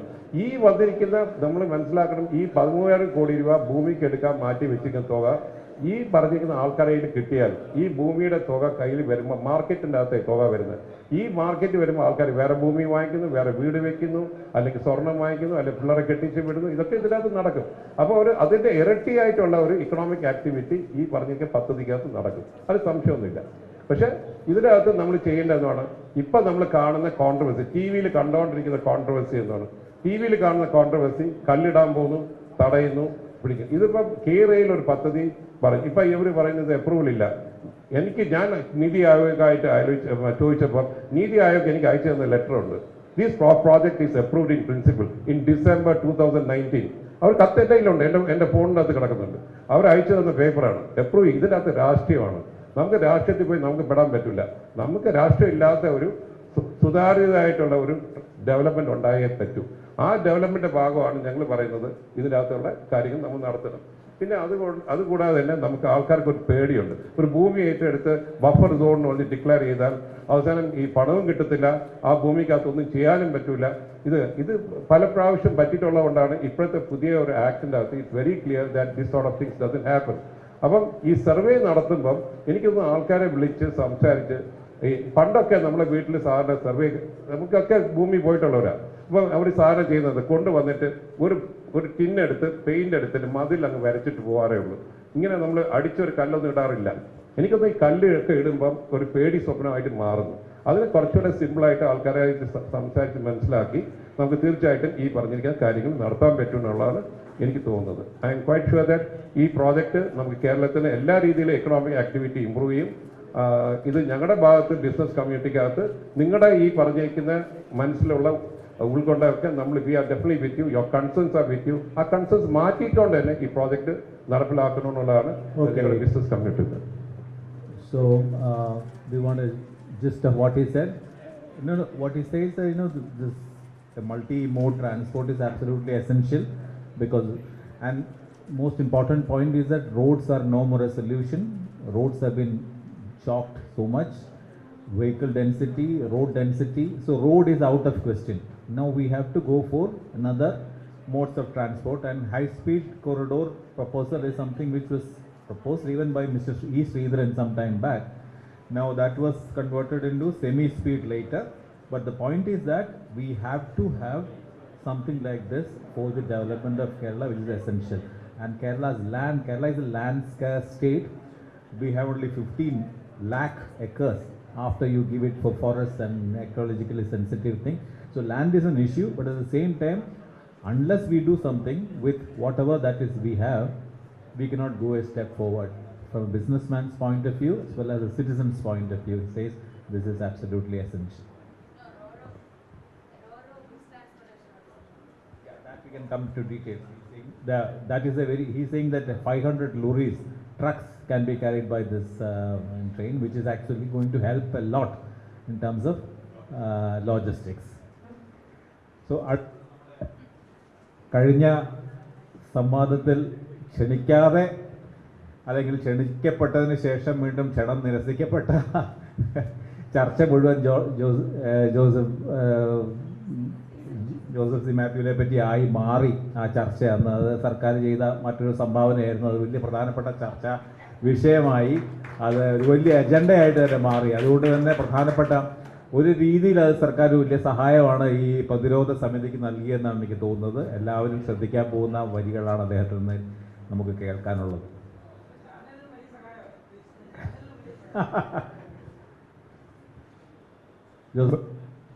ബഹുമാനപ്പെട്ട moderator Shri M G Radhakrishnan, വേദിയിലുള്ള സദസ്സിലുള്ള ബഹുമാന്യരെ, ഞാൻ നേരത്തെ മോഡറേറ്റർ പറഞ്ഞതുപോലെ രണ്ട് കാര്യങ്ങളാണ് അദ്ദേഹം പറഞ്ഞത് അവതരണത്തിൽ. ഒന്ന്, നിങ്ങളുടെ വൈദഗ്ധ്യം അനുസരിച്ച് സംസാരിക്കണം, ആ മേഖലയിൽ സംസാരിക്കണം. ഒന്ന്. രണ്ട്, ആവർത്തനം കഴിയുന്നതും ഒഴിവാക്കണം. ഇത് രണ്ടുമാണ് പറഞ്ഞത്. ഒന്ന്, ഞാൻ കഴിഞ്ഞ ദിവസം ചിന്തിക്കുകയായിരുന്നു, നമുക്കൊരു രോഗം വന്നാൽ, അല്ലെങ്കിൽ നമ്മുടെ വളരെ അടുത്ത ആൾക്കാർക്കൊരു രോഗം വന്നാൽ നമ്മൾ ഈ രോഗം എങ്ങനെ ഉണ്ടാകുന്നു, എന്താണ് നമുക്ക് പ്രതിരോധിക്കാൻ ചെയ്യാവുന്നത്, എന്താണ് ചികിത്സ, ഇതൊക്കെ നമ്മൾ പഠിക്കും. അത് MBBS പഠിച്ചിട്ടൊന്നും ആവില്ല, നമ്മളുടെ നിവൃത്തികേടിൽ നിന്ന് നമ്മൾ ചെയ്യുന്നതാണ്. നേരത്തെ കുഞ്ചറിയ സാർ പറഞ്ഞതുപോലെ ഞാൻ പദ്ധതിയെ എതിർക്കുന്നില്ല എന്ന് പറഞ്ഞത് എനിക്ക് വലിയ വിഷമമായി പോയി. ഞാൻ ഈ പദ്ധതിയെ ശക്തമായി എതിർക്കുകയാണ്. ഇത് എന്നെയും എൻ്റെ പരിസരവാസികളെയും ഇല്ലാതാക്കുന്ന വിനാശകരമായ ഒരു പദ്ധതിയാണെന്ന് ഞാൻ ആത്മാർത്ഥമായി വിശ്വസിക്കുന്നതുകൊണ്ടാണ്. ഞാൻ മുഖ്യമന്ത്രി ഉൾപ്പെടെ, ബഹുമാനപ്പെട്ട മുഖ്യമന്ത്രി ഉൾപ്പെടെ ഈ പദ്ധതിയുടെ നേട്ടങ്ങളെക്കുറിച്ച് പ്രധാനമായി പറയുന്ന രണ്ട് കാര്യങ്ങൾ: ഒന്ന്, സ്പീഡ് യാത്ര ചെയ്യാം എന്നുള്ളതും; രണ്ട്, കാർബൺ എമിഷൻ ഉൾപ്പെടെ പരിസ്ഥിതിക്കുണ്ടാകുന്ന നേട്ടങ്ങളെക്കുറിച്ചുമാണ് പറഞ്ഞുകൊണ്ടിരിക്കുന്നത്. ഞാനിവിടെ പറഞ്ഞതുപോലെ പൊതുഗതാഗതം തീർച്ചയായിട്ടും ശക്തിപ്പെടണം എന്ന് ആഗ്രഹിക്കുന്നു. അതിൽ റെയിൽ ഗതാഗതത്തിൻ്റെ പങ്കിനെക്കുറിച്ച് എനിക്ക് യാതൊരു സംശയവുമില്ല. അതിൽ സ്പീഡിൽ യാത്ര ചെയ്യേണ്ടതില്ല എന്ന് വിശ്വസിക്കുന്ന ഒരാളല്ല ഞാൻ. കഴിയുമെങ്കിൽ ഇത് 3 മണിക്കൂർ കൊണ്ട് കാസർഗോഡ് എത്തിയാലും നല്ലത് എന്ന് ആഗ്രഹിക്കുന്ന ഒരാളാണ്. പക്ഷേ ഇതിന് കൊടുക്കേണ്ടി വരുന്ന വില എന്തെന്നുള്ളത് വളരെ പ്രധാനപ്പെട്ടതാണ്. ഞാൻ ഇവർ പറയുന്ന കാർബൺ എമിഷനെ കുറിച്ച് സംസാരിച്ചത്, കഴിഞ്ഞ ദിവസങ്ങളിൽ കേരളത്തിൽ വൈദ്യുതി ക്ഷാമം, കേരളത്തിൽ പോലും ഉണ്ടാകുന്നത് നമ്മൾ കണ്ടു. എന്ത് സംഭവിച്ചിട്ടാണെന്നുള്ളത് നമുക്ക് കൃത്യമായി മനസ്സിലായോ എന്നറിയില്ല. ഇന്ത്യയുടെ ഇതര ഭാഗങ്ങളിലും ഉണ്ടായി. അപ്പം കൽക്കരിയുടെ നീക്കം ആണ് പ്രശ്നം എന്നുള്ളത് നമുക്ക് മനസ്സിലായി. നമ്മൾ മനസ്സിലാക്കേണ്ട ഒന്നാമത്തെ കാര്യം, ഡീസൽ എഞ്ചിനുകളിൽ നിന്ന് മാറി കൽക്കരി എഞ്ചിനിലേക്ക് മാറുന്ന ഒരു പദ്ധതിയാണ് ഇപ്പം നമ്മൾ വിഭാവനം ചെയ്തുകൊണ്ടിരിക്കുന്നത്. ഈ ഇലക്ട്രിസിറ്റി ജനറേഷൻ എന്ന് പറയുന്നത് എങ്ങനെയാണ് എന്നുള്ളത് കാർബൺ എമിഷനുമായി വിഷയത്തിൽ പ്രത്യേകിച്ച് വളരെ പ്രധാനപ്പെട്ടതാണെന്ന് ഞാൻ വിചാരിക്കുന്നു. ആഗോളതലത്തിൽ ഗ്ലോബൽ ഗ്രീൻ ഹൗസ് ഗ്യാസ് എമിഷൻസിൻ്റെ 1/5 ഉണ്ടാക്കുന്നത് കൽക്കരിയാണ്. സിംഗിൾ ലാർജസ്റ്റ് സോഴ്സ് എന്ന് പറയുന്നത് കൽക്കരിയാണ്. ഇന്ത്യയുടെ ഏറ്റവും പ്രധാനപ്പെട്ട ഇലക്ട്രിസിറ്റി സോഴ്സ് എന്ന് പറയുന്നതും കൽക്കരിയാണ്. കേരളം നമ്മുടെ മൊത്തം വൈദ്യുതി ആവശ്യത്തിൻ്റെ 28%, 29% ജനറേറ്റ് ചെയ്ത ശേഷമാണ് ഇപ്പോൾ പവർ കട്ടില്ലാതെ 5 ദിവസം നിന്നുവെന്ന് നമ്മൾ അഭിമാനിക്കുന്നത്. ഏതാണ്ട് ഒരു ട്രാൻസ്മിഷൻ കമ്പനിയായിട്ട് മാറിയിരിക്കുകയാണ്. അപ്പോൾ അതുകൊണ്ട് നമ്മൾ ഒരു പഞ്ചായത്തിൽ ഉണ്ടാകുന്നു, അടുത്ത പഞ്ചായത്ത് കാർബൺ എമിഷൻ ഫ്രീ ആണെന്നൊന്നും പറയുന്നതിൽ അർത്ഥമില്ല. ഒരേ കുടക്കീഴിൽ ആണ് ഈ പ്രശ്നങ്ങൾ ഉണ്ടാകുന്നത്. അതുകൊണ്ട് ഈ കാർബൺ എമിഷൻ സംബന്ധിച്ചുള്ള വലിയ അവകാശവാദങ്ങൾ നമ്മൾ വീണ്ടും ആലോചിക്കേണ്ട ഒരു കാര്യവും കൂടിയാണ് ഇത്. അതിന് റിന്യൂവബിൾ ആയിട്ടുള്ള വേറെ സോളാർ പോലത്തെ മാർഗങ്ങളാണ് അവലംബിക്കുന്നതെന്നുണ്ടെങ്കിൽ നമ്മൾ ഒരു 1 ലക്ഷം കോടിയെങ്കിലും മിനിമം മാറ്റി വെച്ചിട്ട് ചിന്തിക്കണം. അതും കൂടി ഈ പദ്ധതിയിൽ വകയിരുത്തണം എന്നാണ് ഞാൻ വിചാരിക്കുന്ന ഒരു കാര്യം.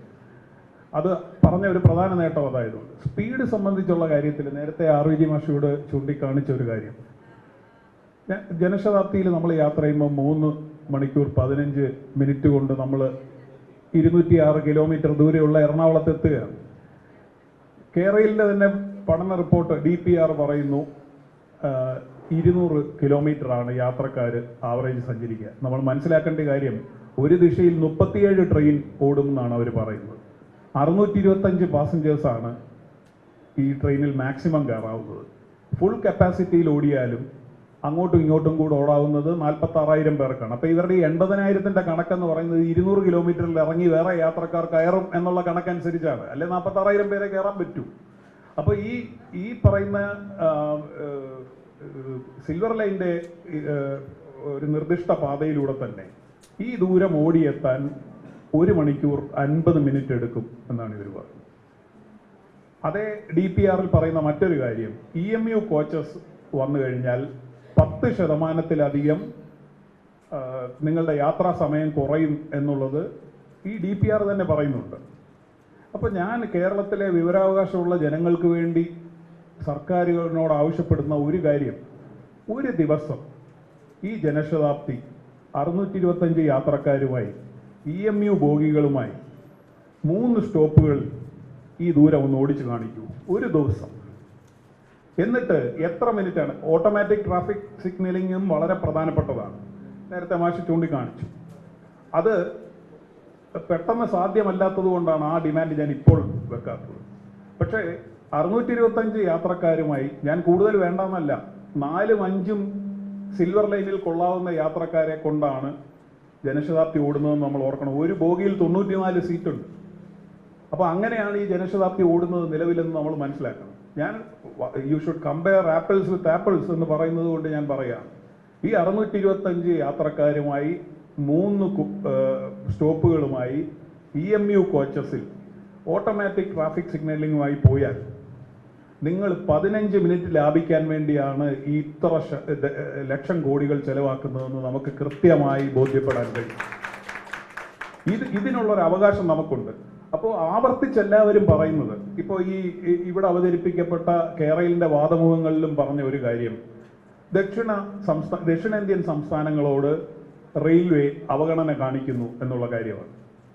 ഞാൻ പറയുന്നത് കേരളയിൽ രൂപീകരിച്ചത് അവഗണനയ്ക്ക് പരിഹാരമായിട്ടാണെന്നാണ് പറയുന്നത്.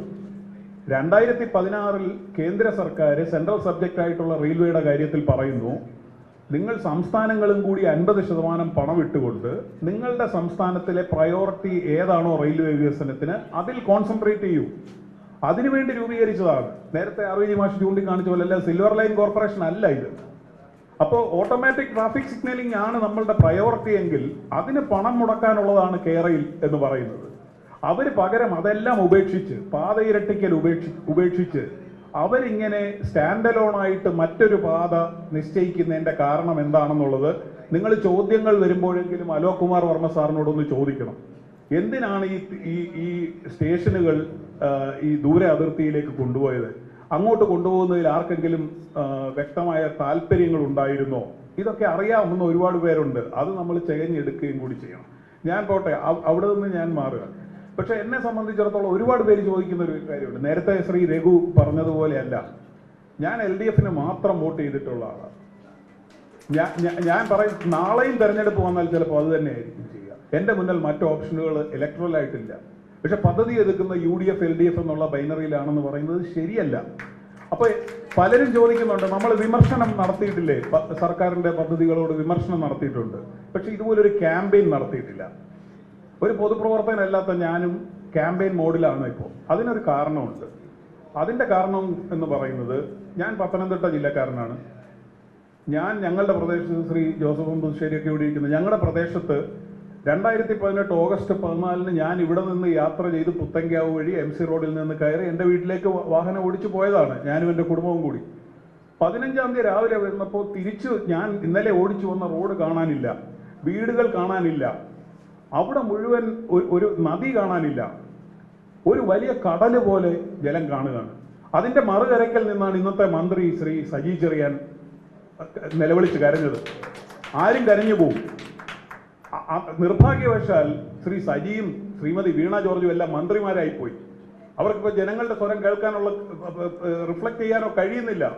വളരെ വളരെ നിർഭാഗ്യകരമാണ്. അപ്പോൾ അങ്ങനെയുള്ള ഒരു ജലം പരന്നു കിടന്ന ഒരു പ്രദേശത്ത് അതിൻ്റെ ഒത്ത നടുക്കൂടി 8 മീറ്റർ എന്ന് DPR പറയുന്നു. കഴിഞ്ഞ ദിവസം ശ്രീ അലോക് കുമാർ വർമ്മ സർവേ സംസാരിക്കുമ്പോൾ അദ്ദേഹം പറയുന്നു മുളക്കടയിൽ 17 മീറ്ററാണ് എന്ന് പറഞ്ഞാൽ 6 നില കെട്ടിടത്തിൻ്റെ ഉയരത്തിൽ ഒരു മൺതിട്ട ബാണാസുര സാഗർ ഡാം പോലെ ഒരു ഡാം പണിതിട്ട് ഈ ജലം എങ്ങോട്ട് പരക്കും? അപ്പോൾ ഇതിനെക്കുറിച്ചൊരു സോഷ്യൽ ഇമ്പാക്ട് അസസ്മെന്റ് നടത്തണമെങ്കിൽ ഈ കല്ലിടേണ്ടത് ഈ റെയിൽവേ ട്രാക്കിൻ്റെ സ്റ്റാൻഡേർഡ് ഗേജിൻ്റെ വീതിയിലാണോ? കല്ലിടേണ്ടത് അവിടെ ഈ ഉയരത്തിൽ ഒരു ഡാം പണിതാൽ ഈ ജലം 2018 ജലം എവിടെയൊക്കെ പരക്കും എന്നൊരു സിമുലേഷൻ സോഫ്റ്റ്വെയറിന്റെ സഹായത്തോടു കൂടി ഞങ്ങൾക്കറിയണം. ആ സിമുലേഷൻ സോഫ്റ്റ്വെയർ കാണിക്കുന്ന അതിർത്തിയിൽ കല്ലോ മറ്റെന്തെങ്കിലും മാർക്കറോ ഇടണം. എന്നിട്ട് വേണം സാമൂഹ്യാഘാത പഠനം നടത്താൻ. ഇത് കുടിയിറക്കപ്പെടുന്നവരുടെ മാത്രം പ്രശ്നമാണ്. അവർക്ക് 2 ഇരട്ടി കിട്ടും. 2 ഇരട്ടി എന്ന് ഉത്തരവിൽ പറയുന്നു, 4 ഇരട്ടി എന്ന് പ്രചാരകർ പറയുന്നു. പക്ഷെ ഇത് കിട്ടുമെന്നുള്ളതല്ല ഇവിടുത്തെ പ്രശ്നം.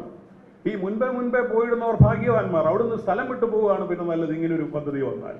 അങ്ങനെ ഞങ്ങളുടെ നാട്ടുകാരുടെ മുഴുവൻ, ബന്ധുക്കളുടെ മുഴുവൻ ഞങ്ങളുടെ മുന്നിൽ, ഞങ്ങൾ ഉറങ്ങിക്കിടന്നവരുടെ മണ്ടയ്ക്ക് വെള്ളം കയറിയത് എങ്ങനെയാണെന്ന് ഞങ്ങൾക്കറിയാം. ഷട്ടറുള്ള ഡാം ഉണ്ടായിരുന്നു. അപ്പോൾ ഈ കല്ല് വലിച്ചെറിഞ്ഞാൽ അപ്പുറത്തെത്താവുന്ന വീതി മാത്രമുള്ള പമ്പാ നദിക്ക് കുറുകെയുള്ള ഡാമുകളുടെ ഷട്ടർ അർദ്ധരാത്രിയിൽ തുറന്നപ്പോഴാണ് നെഞ്ചൊപ്പമുള്ള വെള്ളം തലയ്ക്ക് മുകളിൽ കയറിയത്.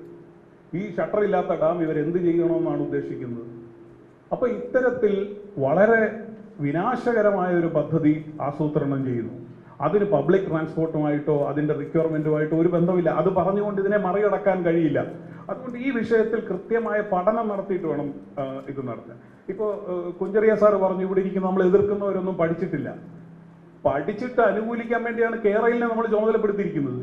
അവർ പഠനം നടത്താതെ ഒരു റിപ്പോർട്ട് കൊണ്ടൊന്ന് മുന്നിൽ വെച്ചാൽ പിന്നെ നമുക്ക് പഠിച്ചിട്ട് എതിർക്കാനൊന്നും പറ്റില്ല. ഈ പഠനമില്ലാത്ത റിപ്പോർട്ട് നടപ്പിലാക്കാൻ പറ്റില്ല എന്ന് മാത്രമേ നമുക്ക് പറയാൻ പറ്റത്തുള്ളൂ. ഇനി 1-2 കാര്യങ്ങളും കൂടെ പറഞ്ഞ് ഞാൻ നിർത്താം. കേരളയിൽ എന്ന് പറയുന്ന കോർപ്പറേഷൻ ഞാൻ മനസ്സിലാക്കുന്നത് ഇന്ത്യൻ റെയിൽവേക്കും കേരള സർക്കാരിനും ഏതാണ്ട് തുല്യ പങ്കാളിത്തമുള്ള, റെയിൽവേക്ക് 49% ഓഹരിയുള്ള ഒരു കമ്പനിയാണ്. ഇന്ത്യൻ റെയിൽവേയുടെ പ്രതിനിധി പറയുന്നു, ഇതിൽ കാണിച്ചിരിക്കുന്ന തുകകൾ വസ്തുതാപരമല്ല, പ്രോജക്റ്റ് കോസ്റ്റ് റിയൽ അല്ല, എൻവയോൺമെന്റൽ കൺസേൺസ് റിയൽ ആണ്. പക്ഷെ കേരളയിലെ MD പറയുന്നു ഇതെല്ലാം സത്യമാണ്, ഇതനുസരിച്ച് നടത്തണം. അപ്പോൾ ഈ കേരളയിൽ എന്ന് പറയുന്നത് ഇന്ത്യൻ റെയിൽവേ 50% അല്ലെങ്കിൽ 49% പങ്കാളിത്തമുള്ള ഒന്നാണോ? കേരളയിലെ അഭിപ്രായം എന്താണ്? കേരളയിൽ ഈ പദ്ധതി നടപ്പിലാക്കാൻ വേണ്ടി നിൽക്കുകയാണോ, അതോ ഏകപക്ഷീയമായി നടപ്പിലാക്കാൻ വേണ്ടി മാത്രം നിൽക്കുകയാണോ എന്നുള്ളൊരു കാര്യം വളരെ പ്രസക്തമാണ്.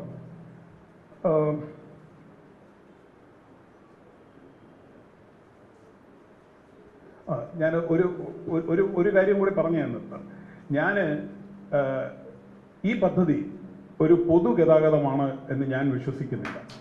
പൊതുഗതാഗതത്തിൽ ഞാൻ പൂർണ്ണമായി അനുകൂലമാണ്.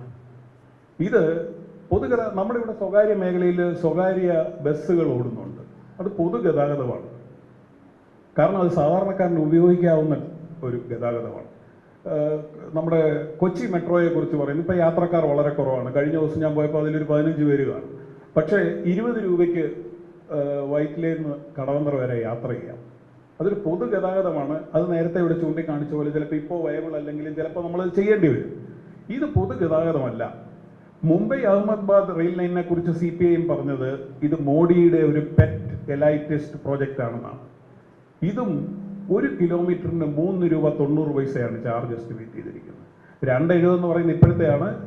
അത് 3.90 എന്ന് പറയുന്നത് 2025 പദ്ധതി തീരുകയും 63,000 കോടിക്ക് പദ്ധതി നിൽക്കുകയും 80,000 യാത്രക്കാർ ദിവസേന യാത്ര ചെയ്യുകയും ചെയ്താലുള്ള തുകയാണ് 3.90 എന്ന് പറയുന്നത്.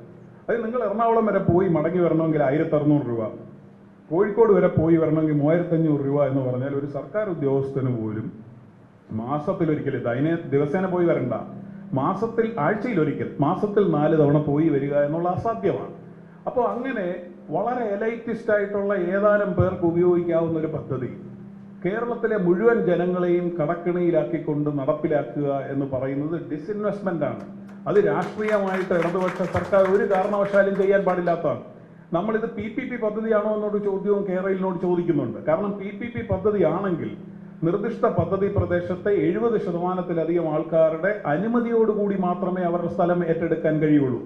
അപ്പോൾ ഇത് കേരള സർക്കാർ അങ്ങോട്ട് പറയുന്നു ഇത് പ്രൈവറ്റ് 74% പ്രൈവറ്റ് പാർട്ടിസിപ്പേഷൻ ആക്കണം. ഞാൻ ഒരു കാര്യം പറയട്ടെ, ഈ പദ്ധതി സ്വകാര്യ മേഖലയിൽ വരുന്നതാണ് എനിക്ക് സന്തോഷം.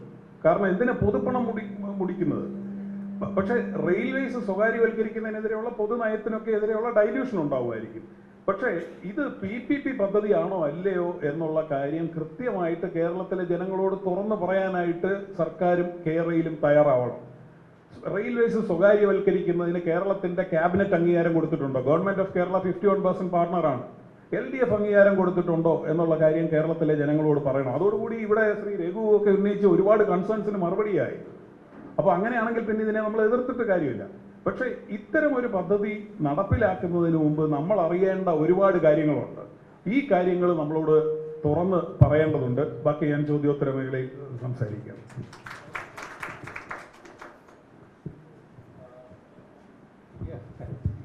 So he has raised some very serious issues, human cost, ecological problems, and the economic issues.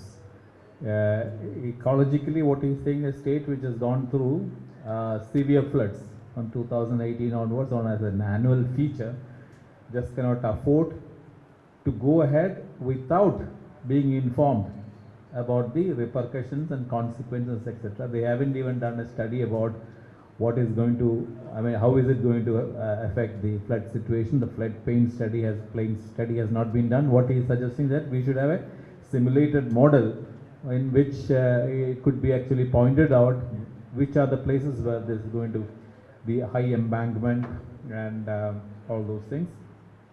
And he is saying that it is an extremely elitist project because the 1 kilometer ₹3 rate which is now envisaged will, that itself is a high cost thing, unlike the metro which is 20 rupees for a 20 kilometer distance. This is going to be 1 kilometer ₹3 as per today's economic cost, which is in all possibility likely to go up later. And so compensation alone is not the issue, and the state government also has to come out clearly as to whether this is a PPP and whether this government is supportive of giving about 50% or 49% of its stake to private sector. The government should come clear on this. Instead of smuggling all these things through the back door, the government should at least tell us what is going to happen. Yeah, and particular point that he has mentioned that he was asking the audience to raise that question to you particularly, why the stations are being moved to distant spots. what, what kind of vested interests are behind that, what is the ulterior motives. Right, okay.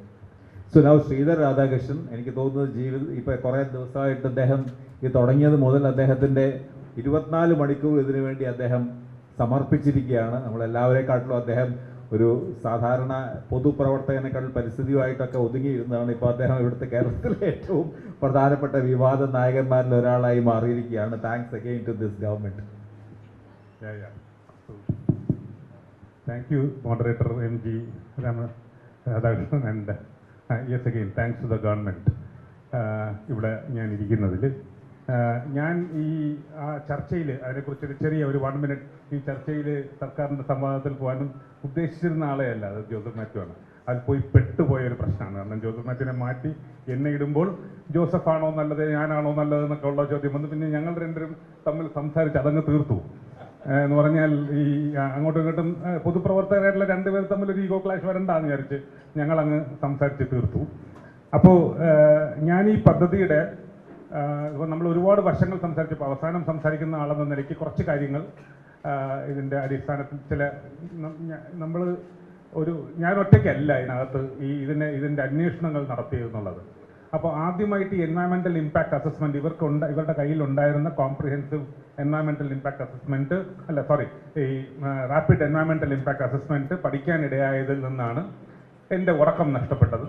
അപ്പോൾ ഞങ്ങൾ പിന്നെ ആകപ്പാടെ തീരുമാനിക്കാൻ പറ്റുന്നത് ബാക്കി എല്ലാവരുടെയും ഉറക്കം നഷ്ടപ്പെടുത്തുക എന്ന് മാത്രമേ ഉള്ളൂ. അതിനെക്കുറിച്ച് കൂടുതൽ ആൾക്കാരോട് പറയുകയും എഴുതുകയും ഒക്കെ ചെയ്തിട്ടാണ് സംഭവിച്ചത്. അപ്പോൾ അതിൻ്റെ ചില വിഷയങ്ങൾ നമ്മൾ ഇന്ന് അവതരിപ്പിക്കാൻ ശ്രമിക്കാം. അപ്പോൾ 3 കാര്യങ്ങളാണ് ഞാൻ ഇതിനകത്തുനിന്ന് പ്രധാനമായിട്ടും അവതരിപ്പിക്കുന്നത്.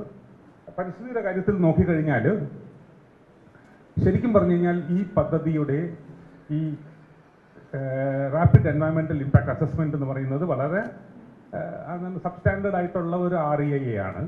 അംഗീകൃത ഏജൻസി അല്ല REIA ചെയ്തത്. അത് അവർ തന്നെ അക്നോളജ് ചെയ്തിട്ട് ഇപ്പോൾ അടുത്ത EIA ചെയ്യാനായിട്ട് പിന്നെയും കൊടുത്തിരിക്കുകയാണ്. ഇതിലൊക്കെ നമ്മൾ മനസ്സിലാക്കേണ്ട ഒരു കാര്യം, നേരത്തെ കുഞ്ചരിയ സാറും പറഞ്ഞു, അലോക്കും പറഞ്ഞതാണ്, ഈ ഡീറ്റെയിൽ പ്രോജക്റ്റ് റിപ്പോർട്ടിനെ അവർ രണ്ടും വളരെ സംശയത്തോടെ വീക്ഷിച്ചു. ഇതിൽ വസ്തുത ഞാൻ മനസ്സിലാക്കിയത് ഈ DPRനൊരു ടേംസ് ഓഫ് റെഫറൻസ് ഉണ്ട്. ഒരു ഡീറ്റെയിൽ പ്രോജക്റ്റ് റിപ്പോർട്ട് എന്ന് പറഞ്ഞു കഴിഞ്ഞാൽ ഉണ്ടാവേണ്ട ഒരുപാട് കണ്ടന്റ് ഉണ്ട്. അതിൽ EIA ഉണ്ട്, SIA ഉണ്ട്, ജിയോ ടെക്നിക്കൽ സർവേസ് ഉണ്ട്, ജിയോളജിക്കൽ സർവേസ് ഉണ്ട്, ഹൈഡ്രോളജിക്കൽ സർവേസ് ഉണ്ട്, ഇത്തരത്തിൽ ഫൈനൽ ലൊക്കേഷൻ സർവേസ് ഉണ്ട്. ഇതെല്ലാം അതിനകത്ത് ഉണ്ടാവേണ്ടതാണ്. ഓൾമോസ്റ്റ് 30% സാധനങ്ങൾ അതിനകത്തുള്ളൂ എന്നുള്ളതാണ്.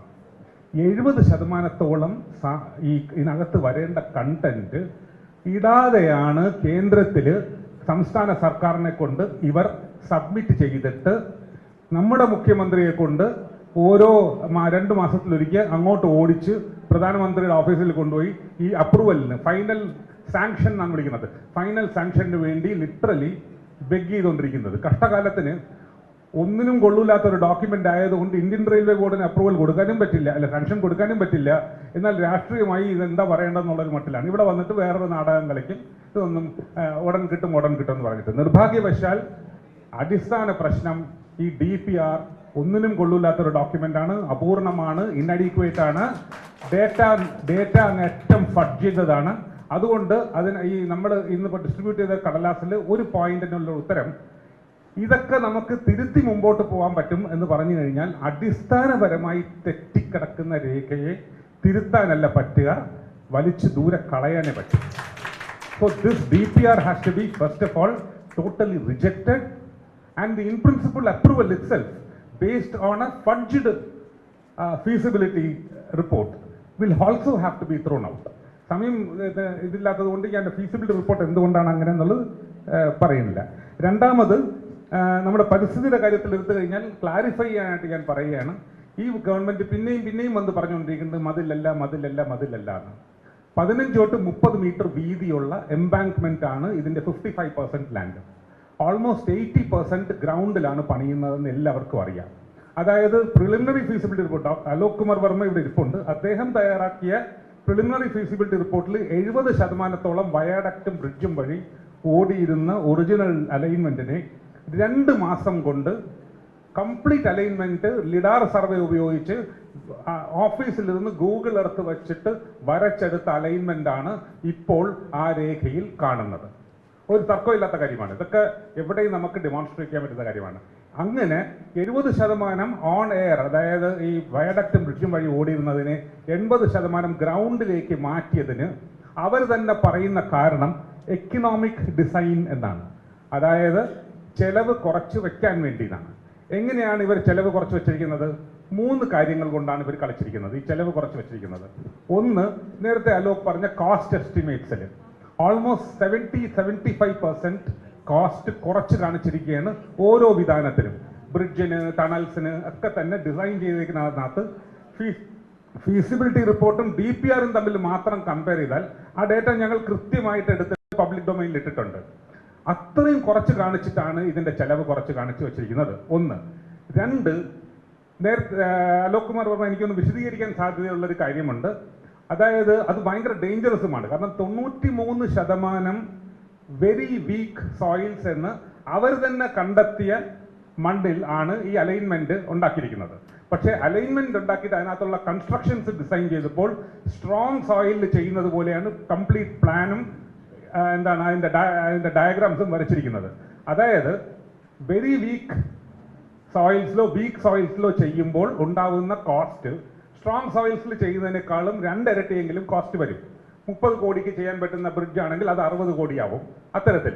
പക്ഷേ സ്ട്രോങ്ങിലാണെന്ന് പറയുമ്പോൾ 30 കാണിച്ചാൽ മതി. അപ്പോൾ അത്തരത്തിൽ കുറച്ച് കാണിച്ചിരിക്കുന്നത്. അപ്പോൾ അതും കൂടെ വന്നു കഴിഞ്ഞാൽ ഓൾമോസ്റ്റ് ഇരട്ടിയാവും ഈ കോസ്റ്റ് നോർമലി തന്നെ. മൂന്നാമത് ഇവർ കോസ്റ്റ് കുറച്ച് വെച്ചിരിക്കുന്നത് ജനങ്ങളുടെ തലയിലാണ്. കാരണം 6000 കോടി രൂപയാണ് ലാൻഡ് അക്വിസിഷന് വേണ്ടി മാറ്റി വെച്ചിരിക്കുന്നത്. മൊത്തം ഇതിന്റെ ലാൻഡ് വേറെ വാങ്ങിച്ചു കൊടുക്കാനും ഭൂമി വാങ്ങിച്ചു കൊടുക്കാനും കൺസ്ട്രക്ഷൻസിനൊക്കെ ആയിട്ട് 13,000 കോടി രൂപയാണ് മാറ്റി വെച്ചിരിക്കുന്നത്. ഈ 6000 കോടി രൂപ എന്ന് പറഞ്ഞു കഴിഞ്ഞാൽ ഒരാൾക്ക് ഒരു സെന്റിന് 2 ലക്ഷം രൂപയാണ് മാറ്റി വെച്ചിരിക്കുന്നത്. അതായത് ഭൂമിയുടെ വില 50,000മോ 1 ലക്ഷമോ, ഇരട്ടി 4 ഇരട്ടി എന്ന് പറയുന്ന കണക്ക് വെച്ച് നോക്കിയാൽ 50,000മോ 1 ലക്ഷമോ. നമുക്കിവിടെ ഞാൻ വെറുതെ ഇവിടെ ഇരിക്കുന്ന ആളോട് ചോദിക്കുകയാണ്, നിങ്ങൾക്ക് ആർക്കെങ്കിലും 50,000 രൂപ ഗ്രാമീണ പ്രദേശത്തുള്ള ഒരാൾ കൈവക്കാമോ? അല്ലെങ്കിൽ 1 ലക്ഷം രൂപ നഗരപ്രദേശത്തുള്ള ഒരാൾ കൈവക്കാമോ? കാരണം ഇരട്ടി എന്ന് പറയുമ്പോൾ നഗരപ്രദേശമാണ്. കൈവക്കാമോ? ആരും ഉണ്ടാവില്ല. അപ്പോൾ അത്ര ലോ ആയിട്ടാണ് കാണിക്കണം. അപ്പോൾ ഞാനും കൂടെ വരുത്തുന്ന ദേശാഭിമാനി പത്രത്തിൽ 16 ലക്ഷം രൂപ തരും എന്ന് വ്യക്തമായി ഫ്രണ്ട് പേജിൽ എഴുതിയതാണെങ്കിൽ, അങ്ങനെയാണെങ്കിൽ ഈ 6000 കോടിക്ക് പകരം 48,000 കോടി കാണിച്ചിരിക്കണം. അങ്ങനെയാണെങ്കിൽ ഇതിന്റെ കോസ്റ്റ് മറ്റതിന്റെ ഇരട്ടിയും. അപ്പോൾ നമ്മൾ 1.25 ലക്ഷവും, പിന്നെ അതിന്റെ കൂടെ ഈ 48 കൂടെ ചേരുമ്പോൾ 1.25 ലക്ഷവും, പിന്നെ കോസ്റ്റ് എസ്കലേഷൻസിന്റെ 10 വർഷത്തെ കണക്കും കൂടെ കൂട്ടിക്കഴിഞ്ഞാൽ അനദർ 40,000 crore കൂടെ വരുമ്പോൾ 2-2.25 ലക്ഷം കോടി ക്ലിയർ ആയി. ഇതാണ് നമ്മൾ 2 ലക്ഷം കോടിയെങ്കിലും ആവുമെന്ന് പറയുന്നതിന്റെ ഒരു ചെറിയ എക്സ്പ്ലനേഷൻ. ഇനി പരിസ്ഥിതിയുടെ പ്രശ്നത്തിൽ വരുമ്പോൾ 1 തൊട്ട് 8 metre above the maximum flood line എന്നാണ് ഇവർ ഡിഫൈൻ ചെയ്യുന്നത്. അതായത് ഇത് വൻ മതിലായിട്ടിരിക്കും എന്നുള്ളതിന് ഒരു സംശയവുമില്ല. അത് വേലിയായിരിക്കും, കല്ലുകൊണ്ട് കെട്ടില്ല എന്നൊന്നും പറയാൻ പറ്റില്ല. കാരണം വേലിയുടെ മുകളിൽ ട്രെയിൻ ഓടിക്കാൻ പറ്റില്ല, അതെല്ലാവർക്കും അറിയാം. കല്ലും മണ്ണും കൊണ്ട് നല്ല കമ്പാക്ഷനോടെ മാത്രമേ ഇത് ഓടിക്കാൻ പറ്റുള്ളൂ. അപ്പോൾ 164ഓളം ഹൈഡ്രോളജിക്കലി സെൻസിറ്റീവ് സോൺസിലൂടെ കട്ട് ചെയ്ത് പോകുമെന്നൊന്നും ഞാനല്ല പറയുന്നത്, എൻവയറമെന്റൽ ഇമ്പാക്ട് അസസ്മെന്റിലാണ് പറയുന്നത്. എന്താണ് ഈ ഹൈഡ്രോളജിക്കൽ സെൻസിറ്റീവ് സോൺ? സിംപ്ലി പറഞ്ഞാൽ ഫ്ലഡ്സ് ആൻഡ് മൈക്രോ ഫ്ലഡ്സ് ഉണ്ടാവും, വൻ രീതിയിലുണ്ടാവും. 530 കിലോമീറ്ററിൽ 164 ഹൈഡ്രോളജിക്കൽ സെൻസിറ്റീവ് സോൺസ് എന്ന് എന്താണ്? ഓൾമോസ്റ്റ് 3 കിലോമീറ്റേഴ്സിൽ ഒരു സെൻസിറ്റീവ് സോൺ. അത് കൾവർട്ട് കെട്ടിവിടുമെന്നും ആൾക്കാരെ ROVയും ഉണ്ടാക്കി വിടും എന്നൊക്കെ പറഞ്ഞു കഴിഞ്ഞാൽ ഒരു കാര്യവുമില്ല. കാരണം നമ്മുടെ നാട്ടിൽ വെള്ളത്തെ മാത്രം പിടിച്ചു നിർത്താൻ പറ്റില്ല എന്ന് നമ്മൾ പഠിച്ചു കഴിഞ്ഞവരാണ്. ഇനി ഈ കാര്യം അതേപോലെ ഒരുപാട് സോയിൽ പൈപ്പിംഗ് അടക്കമുള്ള ഇഷ്യൂസ് പറയുന്നുണ്ട്. പക്ഷെ ഇത് പറയുമ്പോൾ എനിക്ക് ഒരു കാര്യം പറയാതിരിക്കാൻ പറ്റില്ല. നമ്മൾ എവിടെയാണ് ഇപ്പോൾ നിൽക്കുന്നത് എന്നുള്ളത് നമുക്ക് നോക്കണം. കാരണം 2018 പ്രളയം കഴിഞ്ഞിട്ട് കേരളത്തിൽ 4 പ്രവൃത്തികൾ അല്ലെങ്കിൽ 4 പ്രധാനപ്പെട്ട ഡോക്യുമെന്റ്സ് ഉണ്ടായിട്ടുണ്ട്. അത് നമ്മൾ മനസ്സിലാക്കണം. ഒന്ന്, പോസ്റ്റ് ഡിസാസ്റ്റർ നീഡ്സ് അസസ്മെന്റ് എന്ന് പറയുന്ന ഡോക്യുമെന്റാണ്. ഈ പോസ്റ്റ് ഡിസാസ്റ്റർ നീഡ്സ് അസസ്മെന്റ് പ്രളയം കഴിഞ്ഞ ഉടനെ ഐക്യരാഷ്ട്രസഭയുടെ എല്ലാ സംഘടനകളും യൂറോപ്യൻ യൂണിയനും വേൾഡ് ബാങ്കും കൂടെ ഒരുമിച്ച് വന്നിട്ട് കേരള ഗവൺമെന്റിന് ആഭിമുഖ്യത്തിൽ നടത്തിയ ഒരു പഠനമാണ്. ആ പഠനത്തിലാണ് ആദ്യമായി നവകേരളം ഡിഫൈൻ ചെയ്യുന്നത്. ഇപ്പോൾ പാർട്ടി പിന്നെ വേറൊരു നവകേരളം, ഒരു നിയോ ലിബറൽ നവകേരളം ഡിഫൈൻ ചെയ്തിട്ടുണ്ട്. നവകേരളം എന്ന് പറഞ്ഞു കഴിഞ്ഞാൽ നിയോ കേരളം എന്നൊക്കെ വേണമെങ്കിൽ വിളിക്കാം. അപ്പോൾ ഇത് നിയോ ലിബറൽ ഡിഫൈൻ ചെയ്തിട്ടുണ്ട്. അതല്ല, ഈ നവകേരളത്തിന്റെ ബേസിക് ഡെഫിനിഷൻ എന്താണെന്ന് ചോദിച്ചു കഴിഞ്ഞാൽ A green and resilient Kerala. 4 pillars ആണുള്ളത് അതിന്. അത് ഇവിടെ പ്രസക്തി ഉള്ളതുകൊണ്ടാണ് ഞാനിത് സൂചിപ്പിക്കുന്നത്. ഒന്ന്, integrated water resource management. അതിൽ കുറേ ഡിഫൈൻ ചെയ്യുന്നു. Room for the river, living with the waters, build back better എന്നൊക്കെ പറഞ്ഞിട്ടുള്ള കാര്യങ്ങൾ. Eco sensitive and risk informed approach to land use and settlements, inclusive and people centred approach, knowledge innovation and technology. അല്ലെ, soft നോളജിനെ കുറിച്ചാണ് കൂടുതൽ പറയുന്നത്. അപ്പോൾ അത്തരത്തിൽ ഈ ബിൽഡിംഗ് ബ്ലോക്സ് മുഴുവൻ നമ്മൾ ഡിഫൈൻ ചെയ്ത് കഴിഞ്ഞതാണ്. അത് കഴിഞ്ഞിട്ട് വന്നിട്ടുള്ളത് മൊത്തം റീബിൽഡ് കേരള ഇനിഷ്യേറ്റീവും റീബിൽഡ് കേരള ഡെവലപ്മെന്റ് പ്രോജക്റ്റും. പക്ഷേ ഇത് കഴിഞ്ഞിട്ട് വന്ന ഒരു ഡോക്യുമെന്റ് ഞാനിവിടെ വായിക്കുകയാണ്. അതായത് ഈ നമ്മുടെ സ്റ്റേറ്റ് ഡിസാസ്റ്റർ മാനേജ്മെന്റ് ഏജൻസി ഈ ഡിസാസ്റ്റർ പ്രോൺ ഒരു സ്റ്റേറ്റിനകത്ത് എങ്ങനെയാണ് പ്രാദേശികമായിട്ട് മാനേജ്മെന്റ് നടത്തേണ്ടതെന്നുള്ളതിനെ കുറിച്ച് 2020 ജനുവരിയിൽ ഒരു കോൺഫറൻസ് നടത്തി. കുറച്ച് പേർക്ക് അതിനകത്ത് പങ്കെടുക്കാൻ പറ്റിയിട്ടുണ്ട്. നമ്മൾ നമുക്കായി എന്നാണ് പദ്ധതിയുടെ പേര്. ചാപ്റ്റർ നമ്പർ 11 ലാൻഡ് യൂസ് മാനേജ്മെന്റുമായിട്ട് ബന്ധപ്പെട്ടിട്ട് ഒരു റെക്കമെൻഡേഷൻ ഞാനിവിടെ വായിക്കാം. അതിത് പലവരും ഇത് കണ്ടിട്ടില്ല, ആദ്യമായിട്ടായിരിക്കും ഞാനും ഇത് പറയുന്നത്. ആ പേജ് നമ്പർ 11 നിങ്ങൾക്ക് പോയി നോക്കാൻ പറ്റുന്ന വെബ്സൈറ്റിലുള്ള ഡോക്യുമെന്റാണ്. Ensure that the east west surface hydrology is not curtailed by north south constructions ബ്രാക്കറ്റിൽ റോഡ്സ് ആൻഡ് റെയിൽവേസ്. കൃത്യമായിട്ടാണ്. അപ്പോൾ ഞാൻ പറയുന്നത് എന്താണെന്ന് വെച്ച് കഴിഞ്ഞാൽ ഇതൊന്നും കാണാതെയാണ് നമ്മൾ, അതായത് ഒരു ഇങ്ങനത്തെ കേരളത്തിനെ സമഗ്രമായി പഠിച്ചും ഒരുപാട് എക്സ്പെർട്ടിസും കൊണ്ട് നമ്മൾ കുറേ ഡോക്യുമെന്റ്സ് ഉണ്ടാക്കി വെക്കും. അത് കഴിഞ്ഞിട്ട് പഞ്ചായത്ത് തലത്തിലുള്ള ഈ വികസന പ്രക്രിയയൊക്കെ നമ്മൾ ഉണ്ടാക്കി വെക്കും, ഡിസാസ്റ്റർ മാനേജ്മെന്റ് ഒക്കെ ചെയ്യും. അത് കഴിഞ്ഞ് ഒരു ഫാസ്റ്റീഡിയസ് ആയിട്ടുള്ള ആരോ സങ്കല്പിക്കുന്ന ഒരു വൻകിട പദ്ധതി കൊണ്ടുവന്നിട്ട് ഇതിന്റെ മോളിൽ കൂടെ അങ്ങ് ഓടിച്ച് തള്ളും. ഇതിനെ കംപ്ലീറ്റ്ലി വയലേറ്റ് ചെയ്തുകൊണ്ട്. അപ്പോൾ കേരളത്തിന്റെ തന്നെ സമഗ്രമായ വികസന അപ്രോച്ചിനെ പോലും വയലേറ്റ് ചെയ്യുന്ന തരത്തിലുള്ള ഒരു പ്രോസസ്സാണ് ഇതിനകത്ത് കാണുന്നത്. ഇനി ഇതിനകത്ത് ഞാൻ ചുരുക്കുകയാണ്, കാരണം പറയുമ്പോൾ നമുക്ക് ഒരുപാട് വയലേഷൻസ് പറയുന്നുണ്ട്. ഇപ്പോൾ റൈഡർഷിപ്പ് ഡേറ്റയെ കുറിച്ച് പറഞ്ഞു. സിസ്ട്ര ഇതിനകത്ത് കൃത്യമായിട്ട് KRDCL-യുമായി ഒരു കള്ളക്കളി കളിച്ചിട്ടുണ്ടെന്നുള്ളതിന് സംശയമില്ല. അതിന് ഒരു ഒറ്റ ഉദാഹരണം നമുക്ക് മതി. അവർക്ക് 2018 കൊടുത്ത ടെൻഡർ, KRDCL-ഉം സിസ്ട്രയും തമ്മിലുള്ള ഒരു കരാറുണ്ട്. ആ കരാർ പ്രകാരം Systra was awarded the general consultancy to carry out 8 works, 8 പ്രവർത്തികൾ within a span of 36 months on a monthly payment basis, and this is continuing. ഈ പേയ്മെന്റ് കണ്ടിന്യൂ ചെയ്തുകൊണ്ടിരിക്കുന്നുണ്ട്. Thalassery Mysore new broad gauge line, 3rd and 4th line അതാണ് നമ്മളിപ്പോൾ കാണുന്നത്. Rapid RRTS Erumeli Punalur new broad gauge line, Ettumanoor Pala Sabari link line, broad gauge line to വിഴിഞ്ഞം international seaport, triangular line railway station and container terminal at Cochin International Airport, redevelopment of abandoned old Ernakulam railway station near High Court as a major hub in the fast developing Kochi city. ഇതിൽ എത്ര എണ്ണത്തിന്റെ DPR ആയിട്ടുണ്ട്? എത്ര എണ്ണത്തിന്റെ എന്തെങ്കിലും പ്രവർത്തികൾ നടന്നിട്ടുണ്ട്? എന്തിന്? സെൻട്രൽ ഗവൺമെന്റിന്റെ ഫണ്ടിന്റെ ഭാഗമായിട്ട് കഴിഞ്ഞ ദിവസം ഈ ശ്രീധരൻ ഇൻസ്റ്റിറ്റ്യൂട്ട് ഓഫ് എഞ്ചിനീയേഴ്സ് ഒരു കോൺഫറൻസിൽ പറഞ്ഞതാണ്. ഇതിന്റെ ഭാഗമായിട്ട് എല്ലാ ലെവൽ ക്രോസിംഗ്സും ROBs ചെയ്യാനായിട്ടുള്ള വർക്ക് KRDCL-ആണ് ഏറ്റിരിക്കുന്നത്. ഈ 6-7 വർഷത്തിൽ ഒറ്റയെണ്ണം പോലും പൂർത്തിയാക്കിയിട്ടില്ല. ഈ ഒരൊറ്റ പദ്ധതിയായിട്ടാണ് നിൽക്കുന്നത്. അത് പറയുമ്പോൾ ഞാൻ അവസാനിപ്പിക്കുകയാണ്. അത് പറയുമ്പോൾ ഒരു കാര്യവും കൂടെ എനിക്ക് പറയണം. കാരണം എൻവയറമെന്റൽ വയലേഷൻസ് ഒരുപാടുണ്ട്. ഇപ്പോൾ ഗ്രാനൈറ്റിന്റെ ആവശ്യകതയെക്കുറിച്ച് 88 ലക്ഷം മെട്രിക് ടൺ ഗ്രാനൈറ്റ് വേണമെന്ന് ഇവരാണ് കണക്ക് പറയുന്നത്. 28 ലക്ഷം ക്യൂബിക് മീറ്റർ എന്ന കണക്കാണ് ഇവർ പറയുന്നത്. അതിനെ ട്രാൻസ്ലേറ്റ് ചെയ്യുമ്പോൾ 88 ലക്ഷം മെട്രിക് ടൺ. നമ്മുടെ വിഴിഞ്ഞത്തിന് വേണ്ട 75 ലക്ഷം മെട്രിക് ടൺ ആയിരുന്നു. അത് കിട്ടാത്തത് കൊണ്ട് മാത്രം വൈകിക്കൊണ്ടിരിക്കുന്ന ഒരു പ്രോജക്റ്റിൽ ഇനിയും ഒരു 88 ലക്ഷം മെട്രിക് ടൺ കല്ല് വെച്ചിട്ട് നമുക്ക് ഇത് എവിടെ നിന്നാണ് കൊണ്ടുവരാൻ പോകുന്നത്? ഇമ്പോസിബിൾ ആണ് ഇത് കൊണ്ടുവരാനായി. ഇതില്ല എന്നുള്ളതാണ് പ്രശ്നം. പക്ഷെ അതിനകത്ത് DPR-ൽ എന്താ പറഞ്ഞിരിക്കുന്നത്? നമുക്ക് എഞ്ചിനീയർമാർക്ക് ഒരു കാര്യമുള്ളത്, വളരെ ഇപ്പോൾ ഇവിടെ 2 പേര് സംസാരിച്ചു, വികസനത്തിനെതിരല്ല, വികസനം അങ്ങനെയാണ്. ഞാനൊരു കാര്യം പറയട്ടെ, എന്ത് വികസനം വന്നാലും നിർഭാഗ്യവശാൽ അല്ലെങ്കിൽ ഭാഗ്യവശാൽ എന്ന് പറയാം, വികസനം എന്ന് പറയുന്നത് ഒരു പൊളിറ്റിക്കൽ സ്റ്റേറ്റ്മെന്റ് അല്ല, ഒരു പൊളിറ്റിക്കൽ ടൂൾ അല്ല. വികസനം എന്ന് പറയുന്നത് സാങ്കേതികമാണ്, ധനകാര്യമാണ്, പരമാണ്, സാമ്പത്തികപരമാണ്, സാമൂഹികപരമാണ്, പാരിസ്ഥിതികമാണ്. ഈ കോണ്ടെക്സ്റ്റിൽ നിന്നുകൊണ്ടാണ് നമ്മൾ വികസനത്തെ കാണേണ്ടത്. പകരം അതിൻ്റെ മുകളിൽ ഒരു പരിപ്രേക്ഷ്യം വരും, ഒരു പാരഡൈം വരും. അത് പൊളിറ്റിക്കലാണ്, ആ പാരഡൈമാണ് പൊളിറ്റിക്കൽ. പക്ഷെ ഇതല്ല, ഇത് വളരെ ചീപ്പായിട്ടുള്ള പൊളിറ്റിക്കൽ ടൂളായിട്ട് ഇതിനെ ഉപയോഗിക്കാൻ പറ്റില്ല നമുക്ക് വികസനത്തെ. അതുകൊണ്ട് നീ എതിരാണോ ഞാൻ അനുകൂലമാണോ എന്നുള്ളത് ചോദ്യമേ അല്ല. ഇത് വിശകലനം ചെയ്യണമെങ്കിൽ അത്തരത്തിൽ വിശകലനം ചെയ്യപ്പെടണം. ഇനി ഇവിടെ വികസനത്തെക്കുറിച്ച് പറയുന്നതുകൊണ്ട് വികസന നായകന്മാരുടെ ഒരു സംഭവം കൂടെ ഞാൻ പറഞ്ഞിട്ട് നിർത്താം. അങ്ങനെ തന്നെയാണ് പറയേണ്ടി വരുന്നത്. See, I believe and I have very clear evidence that this project is a predatory project. ഇതിനു മുമ്പ് ആരോ സൂചിപ്പിക്കുകയും ചെയ്തു. What do you mean by predatory project? അതായത് ജനങ്ങൾക്ക് അടിസ്ഥാനപരമായിട്ട് വേണ്ട, സാധാരണക്കാരന് ഉപയോഗിക്കേണ്ടതായിട്ടുള്ള എല്ലാ സാധ്യതകളെയും, ഇന്നത്തേക്കുമുള്ള നാളത്തേക്കുമുള്ള സാധ്യതകളെ തകർത്തുകൊണ്ടാണ് ഈ പദ്ധതി വരാൻ പോകുന്നത്. അത് സാമ്പത്തികം മാത്രമല്ല, പാരിസ്ഥിതികമായിട്ട് പോലും നമുക്കിനി അനങ്ങാൻ പറ്റില്ല എന്നുള്ള അവസ്ഥ. പക്ഷെ അതിനേക്കാളും ഒക്കെ ഇമ്പോർട്ടൻറ്റ് ഞാൻ വായിക്കുന്ന ഡോക്യുമെൻ്റാണ്.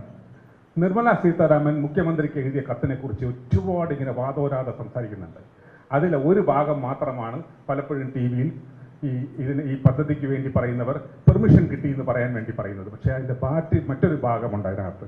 അത് ഇതാണ്, ഞാൻ വായിക്കാം അതേപോലെ. After taking note of the number of projects pertaining to Kerala as on 17/8/2020, 12 ongoing projects worth 5,900 crore and 8 projects in the pipeline worth approximately 37,300 crore. ഇത് രണ്ടും കൂടെ ചെയ്യുമ്പോൾ 43,000 കോടി രൂപയുടെ പദ്ധതികൾ. The screening committee decided to drop the proposal, advising the state government that the existing pipeline projects may be concluded before taking up new projects. And അതായത് ഇത്രയും പദ്ധതികൾ അവിടെ ADB-യുടെയും ഫണ്ട് ബാങ്കിൻ്റെയും ചർച്ചയിൽ നിൽക്കുന്ന, പലതിനും ഫണ്ട് കിട്ടി നിൽക്കുന്ന, ഫൈനൽ അപ്രൂവലിന് കാത്തു നിൽക്കുന്ന കേരള ഗവൺമെൻറ്റിൻ്റെ പദ്ധതികൾ ഉപേക്ഷിക്കാനും, അതായത് അതിനി പെർസ്യൂ ചെയ്യില്ല എന്നും, ഇനി നിങ്ങൾ സിൽവർ ലൈൻ മതി എന്ന് പറഞ്ഞതുകൊണ്ട് സിൽവർ ലൈൻ പെർസ്യൂ ചെയ്യുന്നേ ഉള്ളൂ എന്നും തീർന്നില്ല. And advising the fund bank and ADB bank division to utilise these loans, കൊടുത്തു കഴിഞ്ഞ ലോൺ, ഇന്ത്യ കേരളത്തിന് അലോട്ട് ചെയ്യപ്പെട്ട loan for some other state where demand exists but EAPs are minimal. അതായത് ഈ ഫണ്ട് മുഴുവനും 20ഓളം കേരളത്തിൻ്റെ വികസന പദ്ധതികളെ വേണ്ടാന്ന് വെച്ചിട്ടാണ് ഈ ഒരു ഒറ്റ പദ്ധതി മതി എന്ന് സംസ്ഥാന ഗവൺമെൻറ് പറയുന്നത്. ഈ ഡോക്യുമെന്റിലെ DPR അല്ല, ഈ ഡോക്യുമെന്റിലെ DPR ഒരു സെന്റൻസും കൂടെ ഞാൻ വായിച്ചോട്ടെ. പ്രിഡേറ്ററി ആണെന്ന് പറയുന്നതിന് ഇവരുടെ ട്രാഫിക് ഡിമാൻഡ് സർവേയിൽ കൃത്യമായി പറയുന്നൊരു കാര്യമുണ്ട്. ഈ പദ്ധതി വിജയിപ്പിക്കണമെങ്കിൽ എന്ത് വേണം എന്നുള്ളത് ആ പഠനത്തിൻ്റെ ഭാഗമായിട്ടുള്ള സ്റ്റേറ്റ്മെൻറ്റാണ്. എനിക്കിത് ഭയാനകമാണ്. കാരണം road widening and building bypass to NH66, NH766, SH69, Kasaragod, Kanjangad Road, etc., which are parallel to the alignment of the silver line, shall have a negative impact on the ridership of the silver line.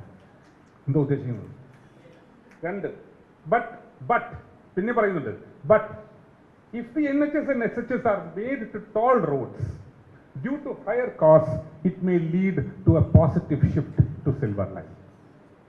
Doubling the present rail line, strengthening the curves, and modernizing the signal systems to improve speed, such improvements will impact the silver line.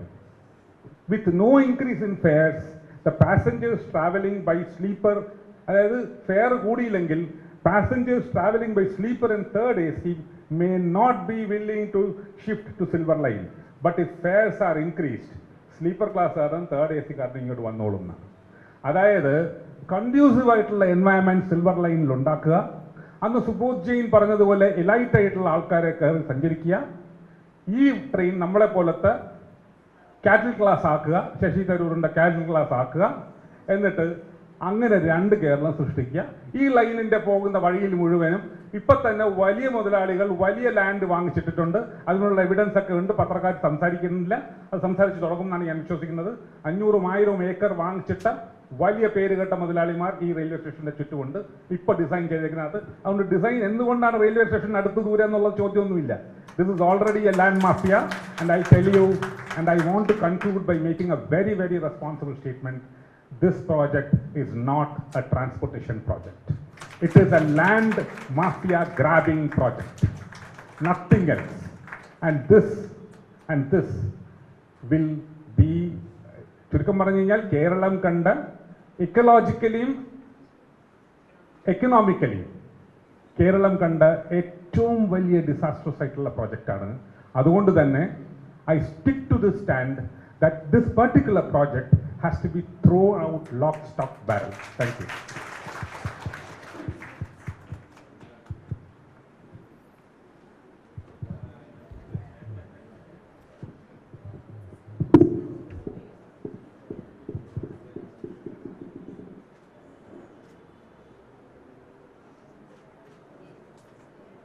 So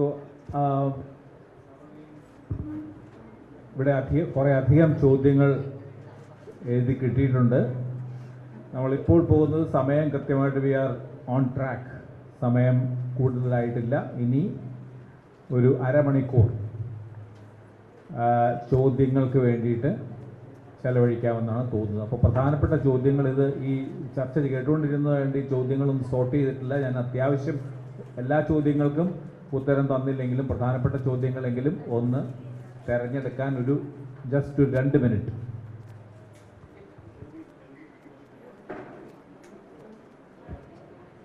so in the mean while അതിനിടയ്ക്ക് ഇവിടെ ഉന്നയിക്കപ്പെട്ട ചോദ്യങ്ങളിലേക്ക് വരുന്നതിന് മുമ്പ് ഈ പാനലിസ്റ്റുകൾ തമ്മിൽ പറഞ്ഞ അഭിപ്രായങ്ങൾക്ക് ആർക്കെങ്കിലും അങ്ങോട്ടും ഇങ്ങോട്ടും ചോദ്യത്തിന് ഉത്തരവുണ്ടെങ്കിൽ ആ ചോദ്യത്തിന് ഉത്തരം കൊടുക്കാൻ അതിനുശേഷം ഈ പാനലിസ്റ്റുകൾ തമ്മിൽ.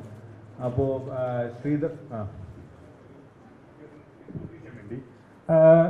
Subodh Jain had said that in his knowledge there is nobody, or at least he has ever straightened the curve in Indian railway history. No, I think just let Raghu's respond to what Sridhar has made. അതല്ലേ ശ്രീധർ പറഞ്ഞ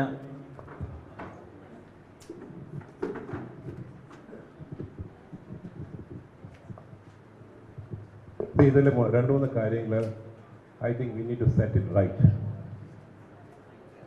Joseph C Mathews പറയുന്നു 17 മീറ്ററാണ് ഇതിൻ്റെ height. ഞാനിവിടെ പേപ്പറൊക്കെ എടുത്ത് പരിശോധിച്ച് നോക്കിയപ്പോൾ the maximum height indicated is only 9 meters. So ഈ 17 മീറ്റർ ഡാം പോലെ കെട്ടുന്നു പിടിക്കുന്നു നമുക്കൊരു ഫിയർ സൈക്കോസിസ് ക്രിയേറ്റ് ചെയ്ത അതൊരു ലോജിക്കും ഇല്ല. ബിക്കോസ് എന്തെങ്കിലും പറയുമ്പം there has to be a paper, there has to be a reference document. Number 1. Number two, even if the railway project, ഈ പറഞ്ഞ പ്രോജക്റ്റ് വിട്ടത് ഇത് ഇന്ത്യൻ റെയിൽവേ തന്നെ ഈ പ്രോജക്റ്റ് ഇംപ്ലിമെന്റ് ചെയ്യാൻ തീരുമാനിച്ചു തന്നെ വെച്ചോ. തേർഡ് ആൻഡ് ഫോർത്ത് ലൈൻ തന്നെ വരുന്നത് തന്നെ വെച്ചോ. The third and fourth line വന്നാലും 30 meters ബഫർ സോൺ ഉണ്ടായേ പറ്റൂ. പിന്നെയും എക്സ്ട്രാ ഇപ്പം 30 meters ബഫർ സോണിലായിരിക്കും നിങ്ങൾ തേർഡ് ആൻഡ് ഫോർത്ത് ലൈൻ പോകുന്നത്. അപ്പോൾ again you going to have another buffer zone. If a third and fourth line comes in, the Indian Railway has to give 30 meters of buffer zone again. So the land acquisition is definitely something which is always happening.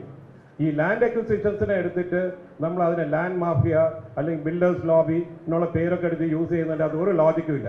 ഇവിടെ ഏത് പദ്ധതി വന്നാലും land മാഫിയാണ്, builders lobby എന്നുള്ള കുറെ terminology use ചെയ്തിട്ട് പദ്ധതി മുടക്കുവാനുള്ളതാണ് ഏറ്റവും ആയിട്ടുള്ള നമ്മൾ കാണുന്ന പ്രവണത. അത് എനിക്ക് തോന്നുന്നു ശരിയായിട്ടുള്ള നടപടിയല്ല. ചുമ്മാ ഇരുന്നുകൊണ്ട് ഏത് സ്ഥലം വന്നാലും ആൾക്കാർ ഭൂമി വാങ്ങിക്കും. ഇപ്പം ഇവിടെ വരുന്ന ഔട്ടർ റിംഗ് കോറിഡോർ വരുന്നു, ORR ഔട്ടർ റിംഗ് കോറിഡോർ വരുന്നുണ്ട് തിരുവനന്തപുരത്ത്. അതിന് ചുറ്റും ആൾക്കാർ അവിടെ വരുന്നതിന് അറിയുമ്പോൾ ആൾക്കാർ ഭൂമി വാങ്ങിക്കും, പൈസ ഉള്ളവർ വാങ്ങിക്കും. അത് അത് തെറ്റൊന്നുമില്ല. അതിലെന്താ തെറ്റിയിരിക്കുന്നത്? There is nothing wrong in buying. അപ്പോൾ ആദ്യം മനസ്സിലാക്കണം. Please listen. You don't use terminology because നമ്മൾ ഔട്ടർ റിംഗ് കോറിഡോർ അല്ലെങ്കിൽ റെയിൽവേ വന്നാൽ ലാൻഡ് മാഫിയ വരും. Wait. No, let me come to the point. Let me come to the point. Now I am coming to the point is that railway projects ഇത് ഏറ്റെടുത്താൽ ഇതിൻ്റെ അകത്ത് environment impact study is exempted, social impact study is exempted. The Railway Act is very clear. I have seen the act. It says that all railway projects is exempted from the environment impact project and social impact. So you can take, there's a document to prove it. Number 1. Number 2, ഈ project ഒരു approval ഇല്ല എന്ന് പറയുന്നത് എനിക്ക് അറിഞ്ഞൂടാ എന്ത് ശരിയാണ്, ആരാ പറയുന്നത് ശരിയാണെങ്കിൽ. നീതി ആയോഗ് അപ്രൂവൽ കൊടുത്തിരിക്കുന്നത് 5/4/2021 NITI Aayog in principal approval കൊടുത്തിരിക്കുന്നു. റെയിൽവേ അപ്രൂവൽ കൊടുത്തിരിക്കുന്നു ഇൻ പ്രിൻസിപ്പൽ അപ്രൂവൽ 17/12/2021. അപ്പോൾ അപ്രൂവൽ ഇല്ലാതെ ഒരു സൈഡ് പറഞ്ഞു. ഇത് കഴിഞ്ഞിട്ട് പറയുന്നത് നിർമ്മല സീതാരാമൻ ഇത് പറഞ്ഞു. ആരാ രാഷ്ട്രീയം കളിക്കുന്നത്? നിർമ്മല സീതാരാമനാണ് രാഷ്ട്രീയം കളിക്കുന്നത്, അല്ലാതെ കേരള ഗവൺമെന്റ് ആണ് കളിക്കുന്നത്, എനിക്കറിയത്തില്ല. ബട്ട് കേരളമാണ് എഫക്റ്റഡ് പാർട്ടി. കേരളത്തിൽ ഈ സ്റ്റേറ്റ് ഗവൺമെന്റും സെൻട്രൽ ഗവൺമെന്റും തമ്മിൽ രാഷ്ട്രീയം കളിച്ച് ഇവിടെ പദ്ധതിയിൽ ഇല്ലാതാക്കാൻ പാടില്ല എന്നുള്ളതാണ് ഒരു പോയിന്റ്.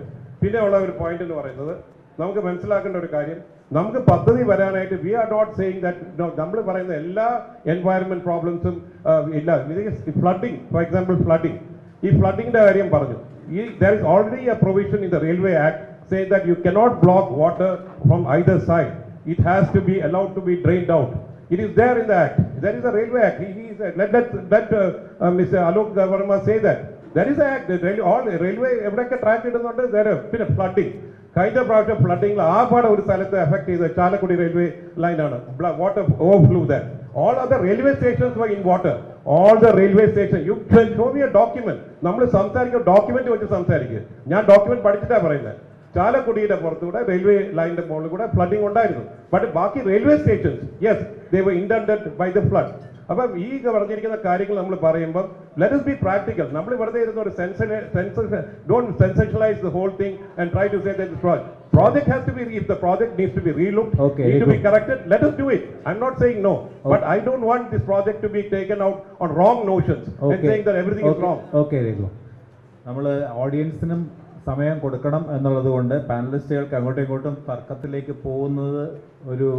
പോകരുത് എന്ന് ഞാൻ പറയുന്നില്ല. പക്ഷേ അതിന് പറയുന്നതിന് സ്പെസിഫിക് ആയിട്ടുള്ള ഉത്തരവുണ്ടെങ്കിൽ ശ്രീധരന് പറയാം, അല്ലെങ്കിൽ ജോസി മാത്യുവിനും പറയാവുന്നതാണ്. അല്ല, ഒരു കാര്യം ഞാൻ പറഞ്ഞത് വളരെ സ്പെസിഫിക് ആണ്. 8 മീറ്റർ എന്നാണ് ഞാൻ DPR നിന്ന് മനസ്സിലാക്കിയത്. 8 മീറ്റർ എന്ന് പറഞ്ഞാൽ 3 നില കെട്ടിടത്തിന്റെ ഉയരമാണ്. 26 അടിയാണ്. 26 അടിയാണ്. നിങ്ങൾ ഇത് 10 അടിയല്ലേ സാർ? ഇതൊക്കെ ഞാൻ പറയാം. ഞാൻ പറഞ്ഞത് മുളക്കഴയിലെ കാര്യം ഞാൻ അലോക് കുമാർ വർമ്മ സാറുമായി സംസാരിക്കുമ്പോൾ ഈ says it is 17 metre, that has to be corrected. Wait, this is what I very specifically said. അതുകൊണ്ട് തെറ്റിദ്ധരിപ്പിച്ചു എന്നുള്ള തെറ്റാണ്. പോട്ടെ, വാദത്തിന് വേണ്ടി 8 മീറ്റർ എന്ന് വിചാരിക്കുക. നിങ്ങൾ ആ മുളക്കഴക്കാരും ഇവിടെ ഉണ്ട്. അതുവഴി MC റോഡ് കട്ട് ചെയ്യുന്നിടത്ത് 8 മീറ്റർ പോയാൽ MC റോഡിൽ എത്തില്ല. ഒന്നത്. 2, ഇവിടെ ശ്രീധർ പറഞ്ഞതിനോട് പ്രതികരിച്ച കാര്യം. ഒന്ന്, ഈ നമ്മുടെ വിഴിഞ്ഞം പദ്ധതിയുടെ കാര്യം. വിഴിഞ്ഞം പദ്ധതിയുടെ ജുഡീഷ്യൽ കമ്മീഷന്റെ മുന്നിൽ ഞാൻ ഹാജരായതാണ്. വിഴിഞ്ഞം പ്രോജക്റ്റിന് വേണ്ടി വാദിക്കുന്നവരും അവിടെ വന്നതാണ്. അപ്പോൾ അന്ന് വളരെ സ്പെസിഫിക് ആയി പറഞ്ഞൊരു കാര്യം, ഈ കല്ല് കൊണ്ടുവരേണ്ട ഉത്തരവാദിത്വം പൂർണ്ണമായി അദാനി പോർട്സിന്റെ ആണെന്നും അവരെവിടെ നിന്നെങ്കിലും കൊണ്ടുവന്നുള്ളൂ എന്നും അതിനെക്കുറിച്ച് നമ്മൾ ബോധർ ചെയ്യേണ്ടെന്നുമാണ്.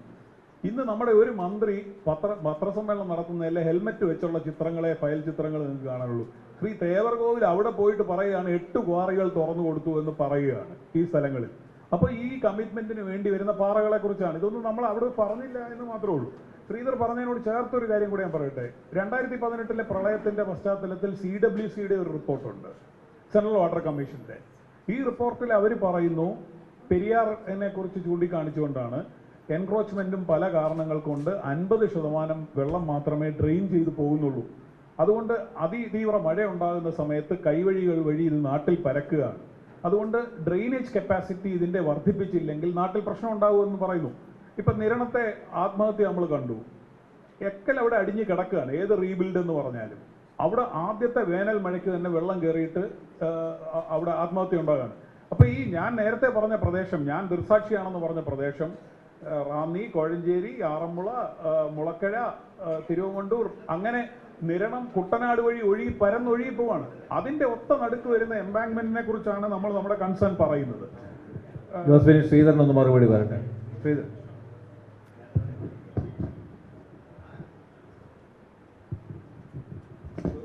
പാനലിസ്റ്റുകൾ തമ്മിലുള്ള ചർച്ച ഇതോടെ അവസാനിക്കും.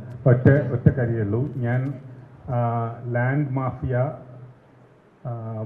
ലാൻഡ് ഗ്രാബിംഗ് പ്രോജക്റ്റ് എന്നൊക്കെ പറയുമ്പോൾ മാന്യമായി ബിൽഡ് ചെയ്ത് മര്യാദയ്ക്ക് ലാൻഡ് വാങ്ങിച്ച് ബിൽഡ് ചെയ്യുന്ന ആരെയും ഉദ്ദേശിച്ചിരുന്നില്ല. ബിൽഡർ എന്ന് പറഞ്ഞ വാക്കേ ഉപയോഗിച്ചിരുന്നില്ല. 1. 2, അല്ല, അത്രയ്ക്ക് ഇങ്ങനെ പറയാൻ പറ്റില്ലല്ലോ. ഭൂമി വാങ്ങിച്ചിട്ടിരിക്കണമെന്നല്ലേ പറഞ്ഞോളൂ. 2, ഞാൻ ഒരിക്കൽ കൂടെ കറക്റ്റ് ചെയ്യാണ്. DPR വെച്ചിട്ടാണ് നമ്മൾ സംസാരിക്കുന്നതെങ്കിൽ 1 to 8 meters above the maximum flood line എന്നാണ് അതിൻ്റെ എക്സാക്ട് സ്റ്റിപ്പുലേഷൻ. പറഞ്ഞോട്ടെ, 1 to 8 meters, 1 തൊട്ട് 8 മീറ്റർ പൊക്കത്തിന് എവിടുന്ന് MFL മുകളിൽ. ഈ MFL എന്ന് പറയുന്നത് നമ്മൾക്ക് മനസ്സിലാക്കണം എന്നുണ്ടെങ്കിൽ ഫ്ലഡ് ലൈൻസ് ഡ്രോ ചെയ്തിട്ടുള്ള സ്റ്റേറ്റ് ഡിസാസ്റ്റർ മാനേജ്മെൻറ്റ് ഏജൻസിയുടെ വെബ്സൈറ്റ് ഉണ്ട്. ആ വെബ്സൈറ്റിൽ പോയാൽ കേരളത്തിൽ എവിടെയൊക്കെയാണ് MFL ഉണ്ടെന്ന് അതിൻ്റെ MFLs പറയും. 0 to 5, 5 to 10, 10 to 15, 15 to 20, above 20 വരെ മാർക്ക് ചെയ്തിട്ടുണ്ട്. അതായത് 15, 10, 15 മീറ്റർ വരെയൊക്കെ. അപ്പോൾ ഈ അലൈൻമെൻറ്റ് അതിൽ പ്ലേസ് ചെയ്തിട്ട് ഈ ഫ്ലഡ് പ്രോൺ ഏരിയാസ് ആണോ, ലാൻഡ് സ്ലൈഡ് പ്രോൺ ഏരിയാസ് ആണോ, മറ്റുള്ള ഹസാർഡ്സ് ഉണ്ട്, നമുക്ക് ലൈറ്റ്നിങ് ഹസാർഡ്സ് ഉണ്ട്, ഹീറ്റ് ഇമ്പാക്ട്സ് ഉണ്ട്, അങ്ങനെ പലതരം ഹസാർഡ്സ് ഉണ്ട്. അത്തരത്തിലുള്ള ഹസാർഡ് മാപ്പിംഗ് എന്ന് പറയുന്നത് പ്രധാനപ്പെട്ട വിഷയമാണ്. നിർഭാഗ്യവശാൽ ഈ പദ്ധതി അത്തരത്തിൽ ഒരു ഹസാർഡ് ബേസ്ഡ് ക്ലിയറൻസ് ഈ പദ്ധതിക്ക് കിട്ടിയിട്ടില്ല. SDMA പോയിട്ട് പ്ലാനിംഗ് ബോർഡ് അടക്കം ഒരാളും ഈ പദ്ധതി കണ്ടിട്ടില്ല എന്നുള്ളതാണ് പ്രശ്നം. അപ്പോൾ എൻവയറമെൻ്റൽ അസസ്മെൻറ്റ്സ് അല്ല, ഫൈനാൻഷ്യൽ വെറ്റിംഗ് പോലും നടത്തിയിട്ടില്ല. ഒരു കേരളത്തിൻ്റെ കോണ്ടെക്സ്റ്റിൽ SDMAയുടെ കരുത്ത് കൊടുത്തിട്ട് ഈ അലൈൻമെൻറ്റ് കൊടുത്തിട്ട് ഇത് ഇവിടെ സാധ്യമാണോ, എന്തുമാത്രമാണ് ഇതിനകത്ത് ഇഷ്യൂസ് ഉണ്ടാകുന്നത്, മൈക്രോ ഹൈഡ്രോളജിക്കൽ ഇഷ്യൂസ് ഉണ്ടോ, ഹൈഡ്രോളജിക്കൽ ഇഷ്യൂസ് ഉണ്ടോ ഒക്കെ പഠിക്കേണ്ടതായിരുന്നു. അതൊന്നും ചെയ്തിട്ടില്ല എന്നാണ് പറഞ്ഞത്. ഓക്കെ, അപ്പോൾ ഇവിടെ കിട്ടിയിരിക്കുന്ന ചോദ്യങ്ങളുടെ ഒരു പ്രധാനപ്പെട്ട ഒരു പ്രശ്നം എന്താണെന്ന് വെച്ചാൽ ഈ രണ്ടുപേർ മാത്രം ഉത്തരം പറയേണ്ടതാണ് ഏതാണ്ട് 99% ചോദ്യങ്ങൾ. അത് നമ്മുടെ ഈ ചർച്ചയ്ക്ക് വല്ലാത്ത ഒരു അസന്തുലിത ഉണ്ടാക്കുകയുള്ളൂ. മിക്കവാറും എല്ലാ ചോദ്യവും ഇവരുണ്ട്. കാരണം ഇതെല്ലാം മിക്കവാറും കേരളിനെ എതിരായിട്ടുള്ള വിമർശകരായിട്ടുള്ള ഒരു വലിയ സദസ്സാണ് നമ്മളോടൊപ്പം ഉള്ളത്. അതുകൊണ്ട് ചോദ്യങ്ങൾക്ക് അങ്ങനൊരു പ്രശ്നമുണ്ട്. അതുകൊണ്ട് അത് തിരഞ്ഞെടുത്ത 1-2 ചോദ്യങ്ങളല്ലാതെ ഇവരാരെങ്കിലും പ്രത്യേകിച്ച് സ്പെസിഫിക് ആയിട്ട് ഉത്തരം പറയേണ്ട ഏതെങ്കിലും ചോദ്യം, അതായത് കേരളിനെ വിമർശനപൂർവ്വം നോക്കിക്കാണുന്നവർ പറഞ്ഞതിനോട് കൂടുതൽ വിശദീകരണം ആവശ്യമുണ്ടെങ്കിൽ അങ്ങനത്തെ ചോദ്യങ്ങൾ കൂടുതൽ സ്വാഗതം ചെയ്യുകയാണ്. മറ്റേതെല്ലാം പരിസ്ഥിതി സംബന്ധിച്ചുള്ള വളരെ പ്രധാനപ്പെട്ട ഈ പാനലിസ്റ്റുകൾ ഉന്നയിച്ച പ്രധാനപ്പെട്ട പ്രശ്നങ്ങൾ തന്നെയാണ് ഏറെക്കുറെ ഈ സദസ്സിൽ നിന്ന് ലഭിച്ചിരിക്കുന്നത് എന്നുള്ളത്. അതുകൊണ്ട് ഒരു ആവർത്തനം പോലെയാവും. CR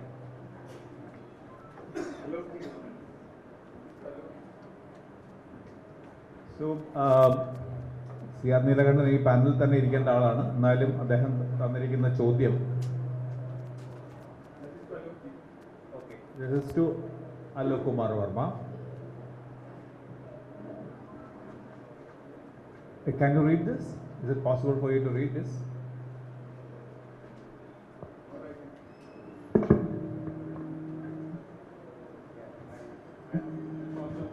Standard gauge and all. And then I have that.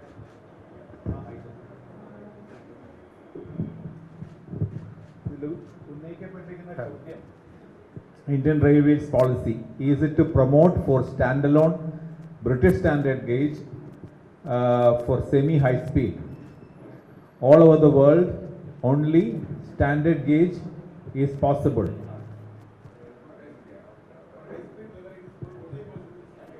Right. Correct.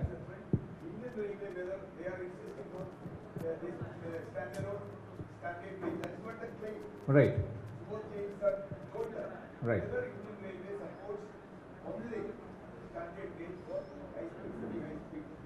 Right. Secondly, technically, whether it is possible, he told one thing, technically it is possible to run the broad gauge or standard gauge tracks. Whether it is possible, then it is അതെ, അപ്പോൾ പറഞ്ഞ ഇതാണ് Indian railway ഈ high സ്പീഡിന് standard gauge മാത്രമേ പാടുള്ളൂ എന്ന് നിർബന്ധിക്കുന്നുണ്ടോ? അത് സുബോധ് ജെയിൻ കഴിഞ്ഞ ചർച്ചയിൽ അത് പറഞ്ഞിരുന്നു. അതുകൊണ്ടാണ് സ്റ്റാൻഡേർഡ് ഗേജിലേക്ക് പോകുന്നത്. 2, സുബോധ് ജെയിൻ പറഞ്ഞത് ഈ സ്റ്റാൻഡേർഡ് ഗേജ് ആണെങ്കിലും അതിൽ ബ്രോഡ് ഗേജ് ട്രെയിനുകൾ ഓടിക്കാൻ കഴിയും എന്നുള്ള ഒരു വാദം കൂടെ അദ്ദേഹം ഉന്നയിച്ചു. അലോക് വർമ്മയാണ് അതിന് ഉത്തരം പറയാൻ ഏറ്റവും കോമ്പിറ്റൻ്റ് ആയിട്ടുള്ളത്. We just witnessed a very heated argument about real estate development and all this. Now I will put you in perspective the whole issue. Is it about his question also? Even the issue of real estate development is related to the issue of standard gauge. Now let's see, basically world over there are only 2 models, broadly 2 models of high speed trains. One is the international model mostly Europe and many other countries, Taiwan, South Korea, then Turkey, a lot of countries, international model, and there is a Japanese model. Now, what is the international model? International model is of a unified system. On the same gauge, same type of power supply, same signaling system, so that there is interoperability of trains. Now, for the past 30 years, Europe has been European Union. European Union is a union of about 20, 30 countries of Europe. They are working on policy of unified system. So, for example, Spain and Portugal, they have got broad gauge. Other countries have got all standard gauge. So, European Union is funding them to now build new lines on standard gauge so that they have a unified system. The purpose is to have a unified system for interoperability of train, because that is extremely important. Now, another thing that we have to keep in mind is that Indian Railway spent more than 1 or 2 lakh crore rupees of money to convert meter gauge into broad gauge. The principle was the same, that you need a unified system. So they converted about 20,000 kilometers of meter gauge into broad gauge. Now let us see what is this Japanese system, Now Japan has the problem that their railway network is on meter gauge. Meter gauge, as you see, is a very narrow gauge.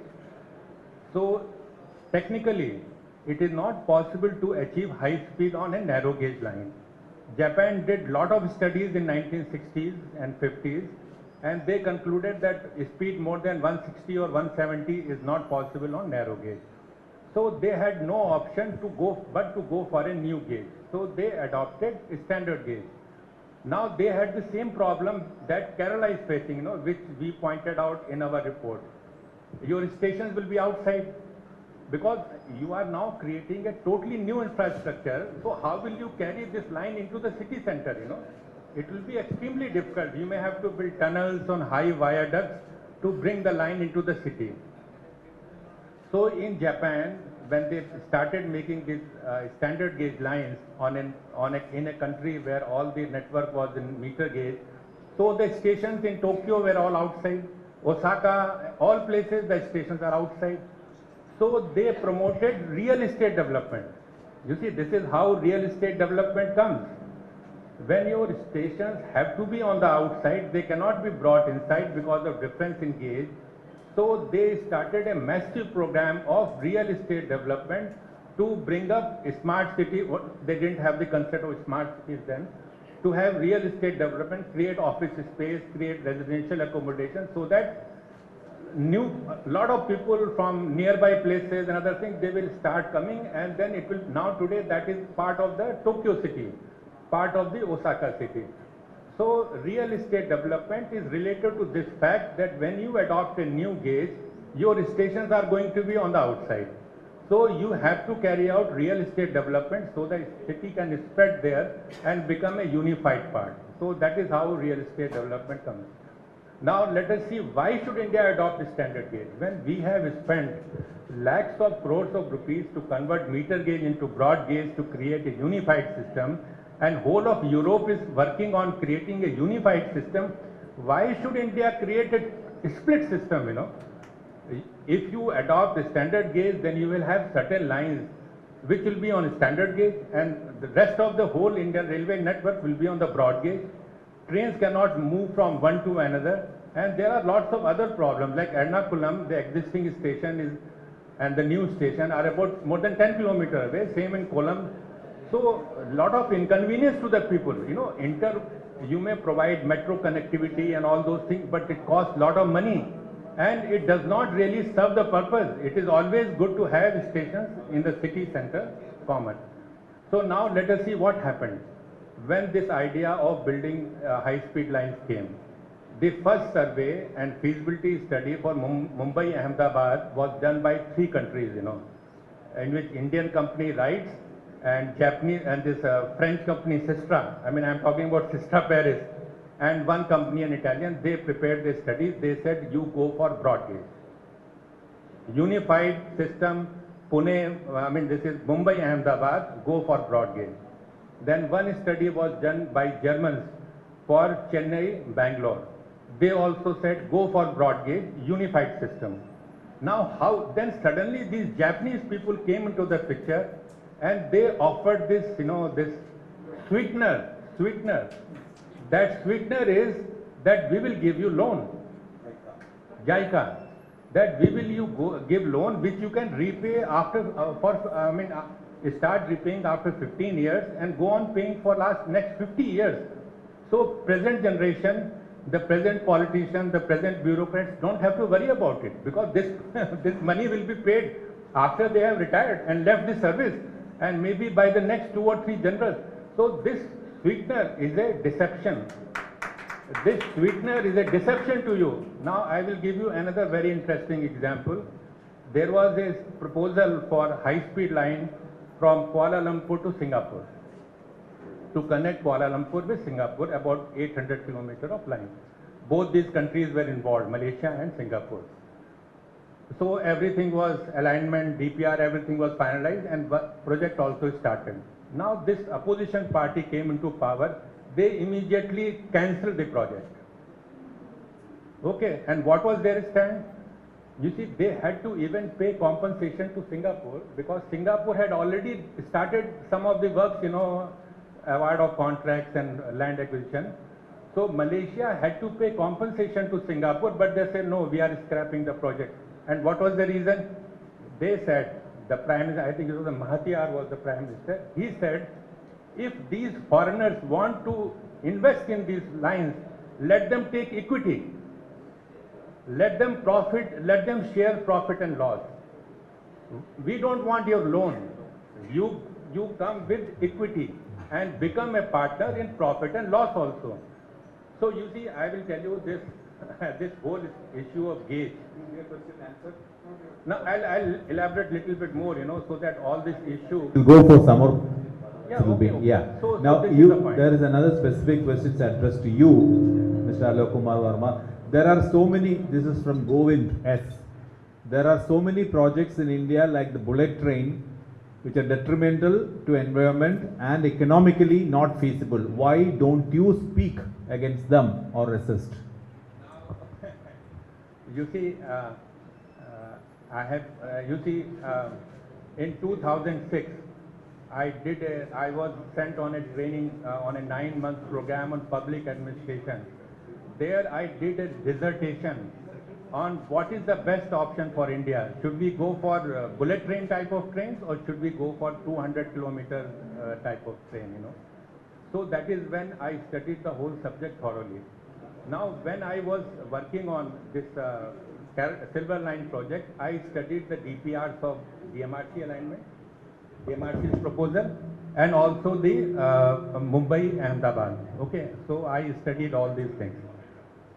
Now I have been opposing adoption of standard gauge since 2017 when this project of Mumbai Ahmedabad on standard gauge was adopted.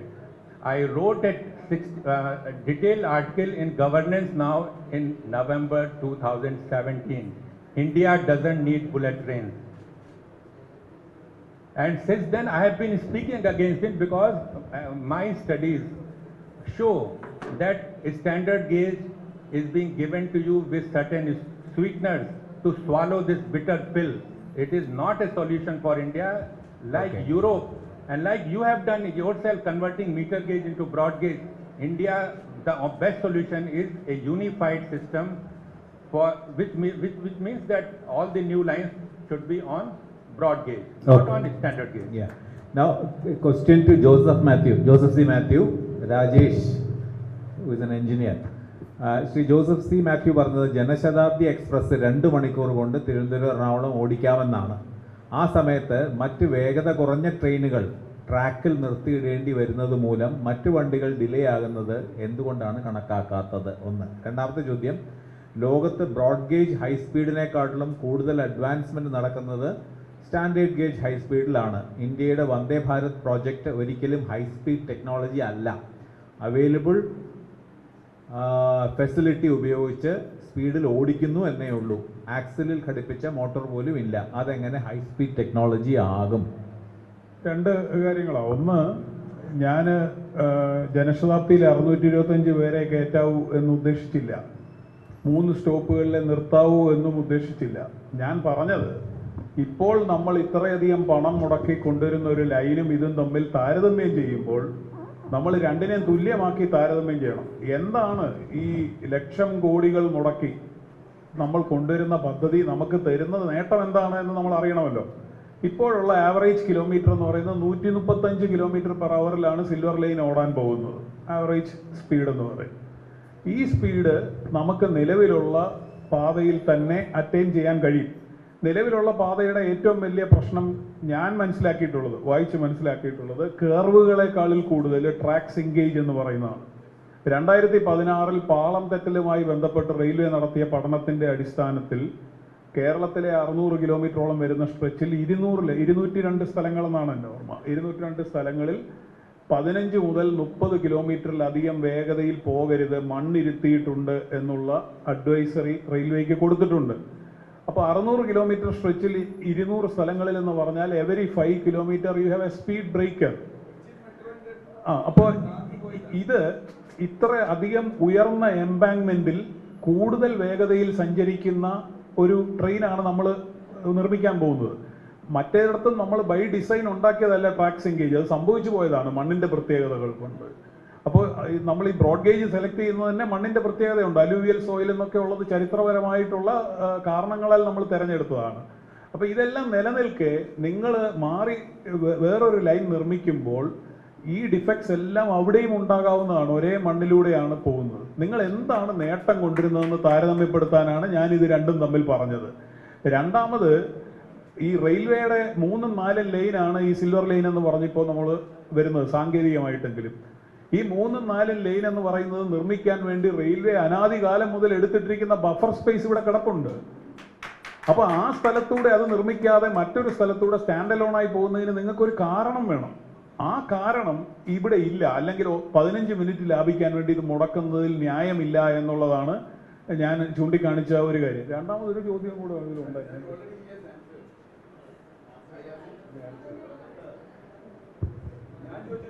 ലോകത്തെ broad gauge high സ്പീഡിനെക്കാളും കൂടുതൽ advance. Okay, തീർച്ചയായിട്ടും. അതില് ഞാൻ മനസ്സിലാക്കിയത് ഇതാണ്. High speed rail വരുന്നു, നമ്മൾ പരിശോധിക്കുമ്പോൾ ശാസ്ത്രം നമ്മളോട് പറയുന്നത് സ്പീഡിന് ആനുപാതികമായിട്ട് ഗേജ് വർദ്ധിപ്പിക്കണം എന്നാണ്. നമുക്കെല്ലാം പരിശോധിക്കാം, എഞ്ചിനീയറിംഗിനെ പഠിപ്പിക്കുന്നത് അങ്ങനെയാണ്. കുഞ്ചറിയ സാർ പറയട്ടെ, ഈ സ്പീഡ് ഗേജ് കുറയ്ക്കണം എന്ന് പറയുന്നതിന്റെ ശാസ്ത്രീയത എന്താണെന്ന് എനിക്ക് മനസ്സിലാകുന്നില്ല. പ്രത്യേകിച്ച് അലൂവിയൽ സോയിൽ എന്നുള്ള വേറെ ഒരു കാര്യം നിൽക്കുന്നതുകൊണ്ട് തന്നെ ഇത് അശാസ്ത്രീയമാണെന്ന് ഞാൻ വിചാരിക്കുന്നു. നിങ്ങൾ ജപ്പാൻ ഉൾപ്പെടെയുള്ള സ്ഥലങ്ങളിൽ നിങ്ങൾ നോക്കിയാൽ ഇവിടെ ചൂണ്ടിക്കാണിച്ചതുപോലെ നാരോ ഗേജിൽ നിന്ന് ഗേജ് വർദ്ധിപ്പിച്ച് സ്റ്റാൻഡേർഡ് ഗേജ് ആക്കുകയാണ് നിങ്ങൾ ചെയ്തത്. പിന്നെ ഇന്റർ ഓപ്പറബിലിറ്റി എന്ന് പറയുന്നത് വളരെ പ്രധാനപ്പെട്ടതാണ്. യൂറോപ്പിൽ technical specification of Inter operability ഉണ്ട്. ഗേജ് കുറച്ചുകൊണ്ട് ഹൈസ്പീഡ് റെയിൽ ഓടിച്ചത് ഞാൻ പരിശോധിച്ചതിൽ ഞാൻ കണ്ടിട്ടുള്ള ഏക രാജ്യം സ്പെയിനാണ്. അതിന്റെ കാരണം എന്ന് പറയുന്നത് ഹൈസ്പീഡ് റെയിൽ ഫ്രാൻസിൽ നിന്ന് ഓടിയെത്തുന്നതായിരുന്നു, അവിടത്തേതുമായി തുല്യമാക്കിയതാണ്. പക്ഷെ സ്പെയിൻ പോലും ടാൽഗോ ട്രെയിൻസ് എന്നൊക്കെയുള്ള പേരിൽ ആക്സിൽ വിഡ്ത്ത് വർദ്ധിപ്പിച്ചുകൊണ്ട് ബ്രോഡ് ഗേജിലും കൂടി ഓടാവുന്ന തരത്തിൽ ഇതിനെ രൂപപ്പെടുത്തുകയാണ് ചെയ്തത്. അപ്പോൾ അതുകൊണ്ട് പിന്നെ രണ്ടാമത് ബ്രോഡ് ഗേജിൽ ഇത് ഓടില്ല എന്ന് പറഞ്ഞാൽ നേരത്തെ ചൂണ്ടിക്കാണിച്ചതിൽ 20 സെന്റിമീറ്റർ വിഡ്ത്തിന്റെ കാര്യമാണ് ഈ പറയുന്നത്. എന്ത് സാങ്കേതിക വിദ്യയെക്കുറിച്ചാണ് ഈ പറയുന്നതെന്നൊന്നും എനിക്ക് മനസ്സിലാകുന്നില്ല. ഇത് രണ്ടും ഒരേ സാങ്കേതിക വിദ്യയിലല്ലേ ഓടിക്കൊണ്ടിരിക്കുന്നത്? എന്താണ് ഇതിലെ വ്യത്യാസം? എനിക്കിതൊന്നും മനസ്സിലാക്കാൻ പറ്റുന്നില്ല. മനസ്സിലാക്കുന്നവരുണ്ടെങ്കിൽ അത് വിശദീകരിക്കട്ടെ. ബ്രോഡ് ഗേജ് നിങ്ങൾ റഷ്യയിൽ ഓടുന്നത് എങ്ങനെയാണ് എന്നുള്ളത് പരിശോധിച്ച് നോക്കൂ. അപ്പൊ ഇത് ഈ വിട്ട് മാറ്റി നിങ്ങൾ ഇന്നതിലേക്ക് കൊണ്ടുവന്നാലേ സ്പീഡിൽ ഓടൂ എന്നൊക്കെ പറയുന്നത് ശാസ്ത്രത്തെക്കുറിച്ച് നമ്മൾ വളരെ തെറ്റായ ധാരണ കൊടുക്കുകയാണെന്നാണ് എൻ്റെ വിചാരം. ഇതിനകത്തൊക്കെ ഒരുപാട് സാങ്കേതിക സംഗതികളുണ്ട്. ഇത് നമുക്കിങ്ങനെ ജസ്റ്റ് ഇങ്ങനെ ഓരോ കാര്യങ്ങളും ഇങ്ങനെ ഇതാണ് നല്ലതെന്ന് പറയുന്നതിനൊന്നും ഒരു അർത്ഥമില്ല. കാര്യം എന്താണെന്ന് ചോദിച്ചാൽ ഇപ്പോൾ അലോക് വർമ്മ ഹാസ് റിയലി നല്ല രീതിയിൽ അത് പറഞ്ഞു. അദ്ദേഹം പറഞ്ഞ എന്താണ്, ഇപ്പോൾ സ്റ്റാൻഡേർഡ് ഗേജ് ആണ് universally accepted one. Universally it is one. ഇന്ത്യയിലെ ഞാൻ പറഞ്ഞുണ്ട് അത് എന്താ വെച്ചാൽ he said that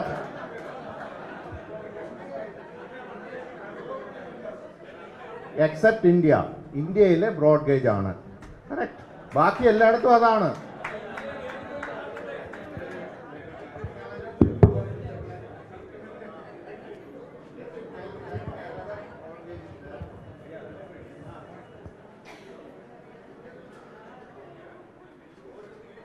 There should be no doubt about this,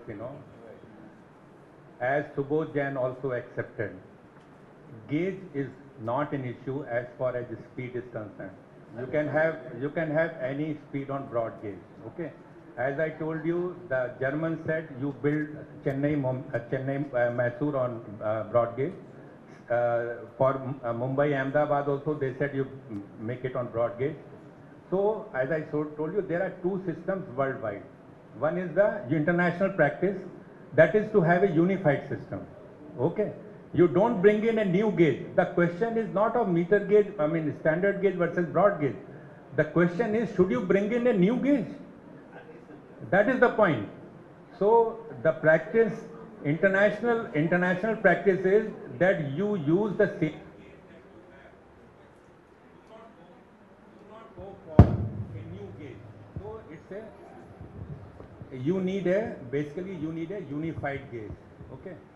Now, as I told you, Japan and some other countries like South Africa and many countries, they have only meter gauge system.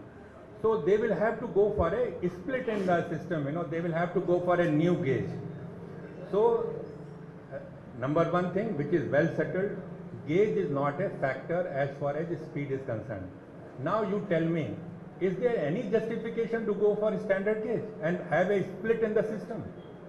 When speed is permissible and international consultants have prepared DPRs and they have recommended that you go for broad gauge, you tell me one reason to adopt standard gauge.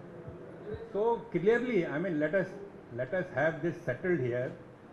There is absolutely no reason why India should fall in the trap.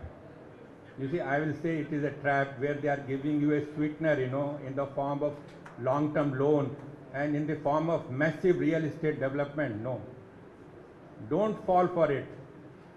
And go for building high-speed lines, semi-high-speed lines on broad gauge only, for which you have got a huge infrastructure, you have got production facilities, you know how to build broad gauge line.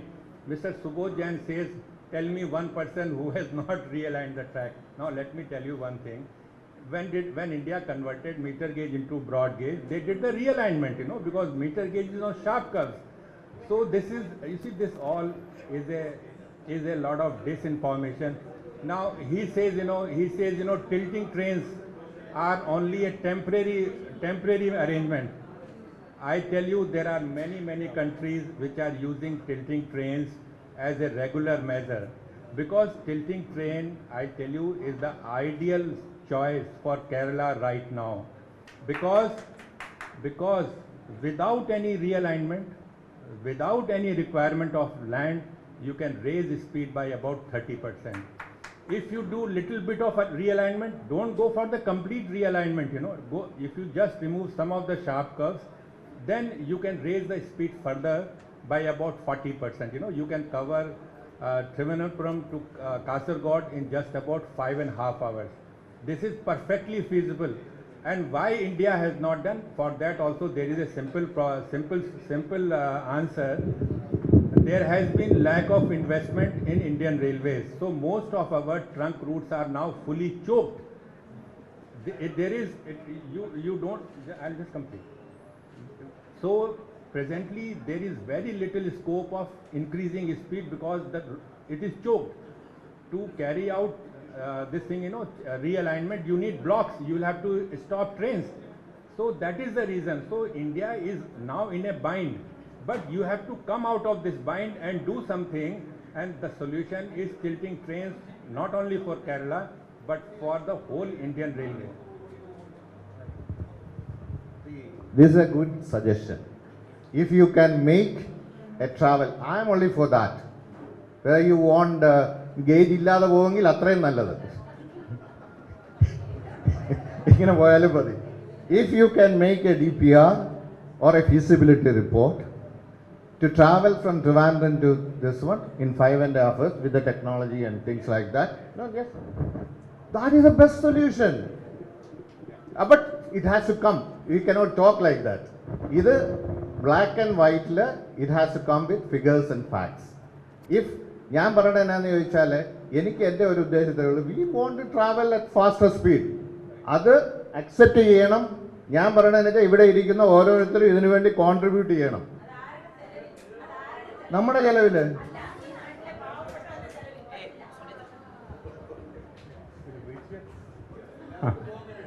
അല്ല, ഇത് നമ്മൾ standard gauge broad gauge ഡിസ്കഷനിലുള്ളത് കൊണ്ട് I'm just reading couple of things because to place ഈ ചില കാര്യങ്ങൾ നമ്മൾ തിരിച്ച് കടലാസുകളിൽ പോകണം എന്ന് പറയുന്നത് പോലെ എൻ്റെ ഒരു സൂക്കേടാണ് ഈ കടലാസിലേക്ക് പോകുന്നത് കേട്ടോ.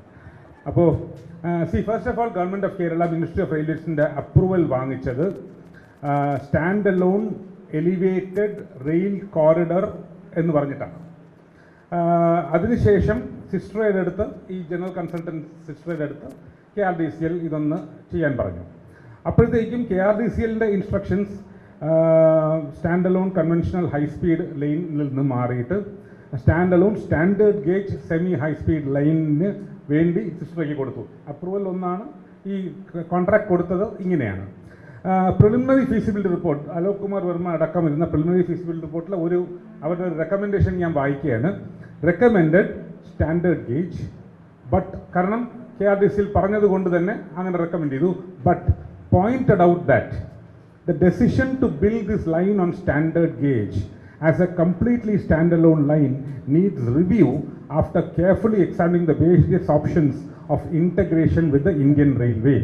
It also said that the above studies and examination should be carried out on a priority before much expenditure is incurred on detailed feasibility study of the CHSR line and preparation of DPR. നിർഭാഗ്യവശാൽ ആ report ഈ ഒരു സ്റ്റേറ്റ്മെൻറ്റിൻ്റെ പുറത്ത് സ്വീകരിക്കാതെ പോവുകയും 2 മാസം കൊണ്ട് പുതിയ ഫീസിബിലിറ്റി സ്റ്റഡി ഉണ്ടാക്കുകയും ചെയ്തു. അതിൽ പറഞ്ഞേക്കുന്നത് ഞാനൊന്ന് വായിക്കട്ടെ, ഒറ്റ വരിയേ ഉള്ളൂ. The final feasibility report says that for the feasibility study for semi-high-speed rail corridor, standard gauge has been adopted for a standalone project as per directions from KRDCL. Things are very clear. Now, where did this happen? ഇതേ കാര്യമാണ് മുംബൈ അഹമ്മദാബാദിൽ നടക്കുകയും എന്താണ് ഇടതുപക്ഷം എതിർക്കുകയും ചെയ്തതും. മറ്റൊരു കാര്യം മനസ്സിലാക്കേണ്ടത്, ആ സമയത്താണ് ഈ JKയുടെ ഇൻ്റർവെൻഷൻ വരുന്നതും ഇൻഡോ ജപ്പാൻ ഡീൽ ഉണ്ടാവുന്നതും ആ ഡീലിൻ്റെ ഭാഗമായിട്ട് ട്രെയിനും പൈസയും കൊടുക്കാമെന്ന് പറഞ്ഞതും. അതുകൊണ്ട് തന്നെയാണ് ഇത് മൊത്തം സംഭവിച്ചതും. ഇനി ഇതിനെ കൂടുതൽ അറിയണം എന്നുണ്ടെങ്കിൽ CPMൻ്റെ മുഖപത്രമായിട്ടുള്ള പീപ്പിൾസ് ഡെമോക്രസിയിൽ 4 ലേഖനങ്ങളുണ്ട്. രഘുവും സീതാറാം യെച്ചൂരിയും അതേപോലെ അശോക് ധാവളയും എഴുതിയ 4 ലേഖനങ്ങളുണ്ട്. അതൊന്ന് വായിച്ചാൽ എല്ലാം ക്ലിയർ ആവും. Thank you. ഒരു ക്വസ്റ്റ്യൻ ഡോക്ടർ കുഞ്ചറിയ ഐസക്കിനോടാണ്. ചോദ്യകർത്താവ് ആർ രാജീവ്. അദ്ദേഹത്തിൻ്റെ വിഷയമല്ല, എന്നാൽ പോലും 90കളിൽ എല്ലാ രാഷ്ട്രീയ പാർട്ടികളും ഉയർത്തിയ മുദ്രാവാക്യമായിരുന്നു കേരളത്തിനൊരു റെയിൽവേ സോൺ. എന്നാൽ കേരളത്തിലെ 2 റെയിൽവേ ഡിവിഷനുകളായ തിരുവനന്തപുരത്തെയും പാലക്കാടിനെയും മുറിച്ച് തമിഴ്നാട്ടിൽ പുതിയ ഡിവിഷൻ ഉണ്ടാക്കി. റെയിൽവേ സോൺ വന്നിരുന്നെങ്കിൽ കേരളത്തിൻ്റെ റെയിൽവേ വികസനത്തിൽ വലിയ കുതിച്ചുചാട്ടമായേനെ അല്ലേ? Okay, I don't know whether you will be able to answer it. This is something I do agree to that. Yeah, completely agree. It's about railway zone. During the 90s, every political party had a slogan to have a railway zone of its own for Kerala. But what happened was, even the 2 railways divisions in Kerala, which was in Trivandrum and Palakkad, they divided those zones to attach it to Tamil Nadu.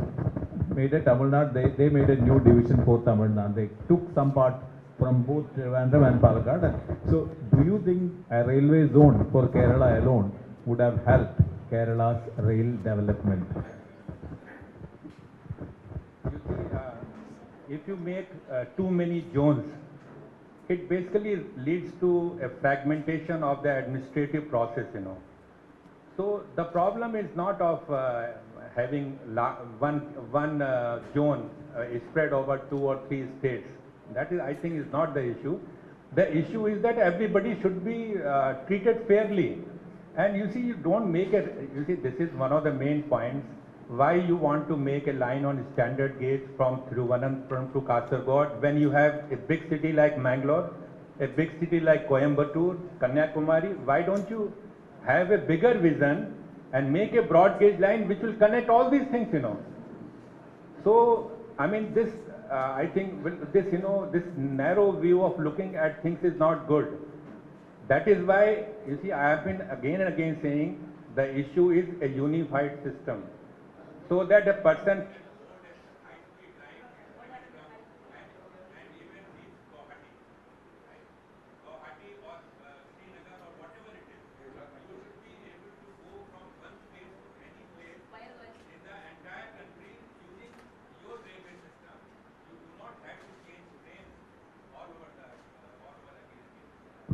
Hello. Okay.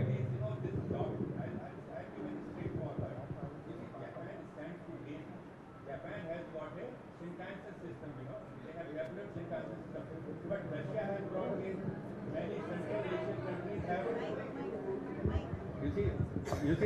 You look at the business lobby here, you know, vested interest. I will use the word vested interest. Now Japan has developed a Shinkansen technology. Okay. Now it is eyeing broad gauge countries. Which are these broad gauge countries? Russia. All the surrounding countries, you know, which are also Uzbekistan and all, they are also on broad gauge. India, Bangladesh, Pakistan, they are also on broad gauge. So you see, they stand to gain by encroaching in your railway system and sending you a system which will split your railway. Your railway will be split, you know. And you see, it has got, because people in Kerala are very conscious about, you know, you are all left thinking, isn't it? You see, what will eventually happen? You will have a system on broad standard gauge, modern technology, plus big railway stations to be used by the 5%, 10% people, and rest of the country, rest of the population will be suffering using the broad gauge, which you don't want to give any attention. You want to carry only freight trains or maybe whatever it is. So it has got social implications also. By splitting the system into two, you are creating a system for haves and the remaining system for the have-nots. Now, yeah, thanks. Now, നേരിട്ട് പാനലിസ്റ്റുകൾക്ക് നേരിട്ട് പേര് പറഞ്ഞ് ഉന്നയിച്ച രണ്ട് ചോദ്യങ്ങളും കൂടെ ചോദിക്കുകയാണ്. രഘുവിനോടാണ് ചോദ്യം. എക്കണോമിക് ഗ്രോത്തിനെ കുറിച്ച് രഘുചന്ദ്രൻ സാർ പറഞ്ഞു. വിവിധ വികസന പദ്ധതികളുടെ പേരിൽ കടമെടുത്ത് 3.5 ലക്ഷം കോടി രൂപയുടെ കടക്കെണിയിലാണ് കേരളം. ആളോഹരി കടം ഏതാണ്ട് 1 ലക്ഷം രൂപയാണ്. കെ റെയിലിന് വേണ്ടി വീണ്ടും മിനിമം 1.5 ലക്ഷം കോടി രൂപയുടെ കടമെടുക്കുമ്പോൾ നിലവിലെ കടത്തിന്റെ പലിശ കൊടുക്കാൻ വേണ്ടി കടമെടുക്കുന്ന ഇപ്പോഴത്തെ അവസ്ഥയിൽ കേരളത്തിന്റെ സാമ്പത്തിക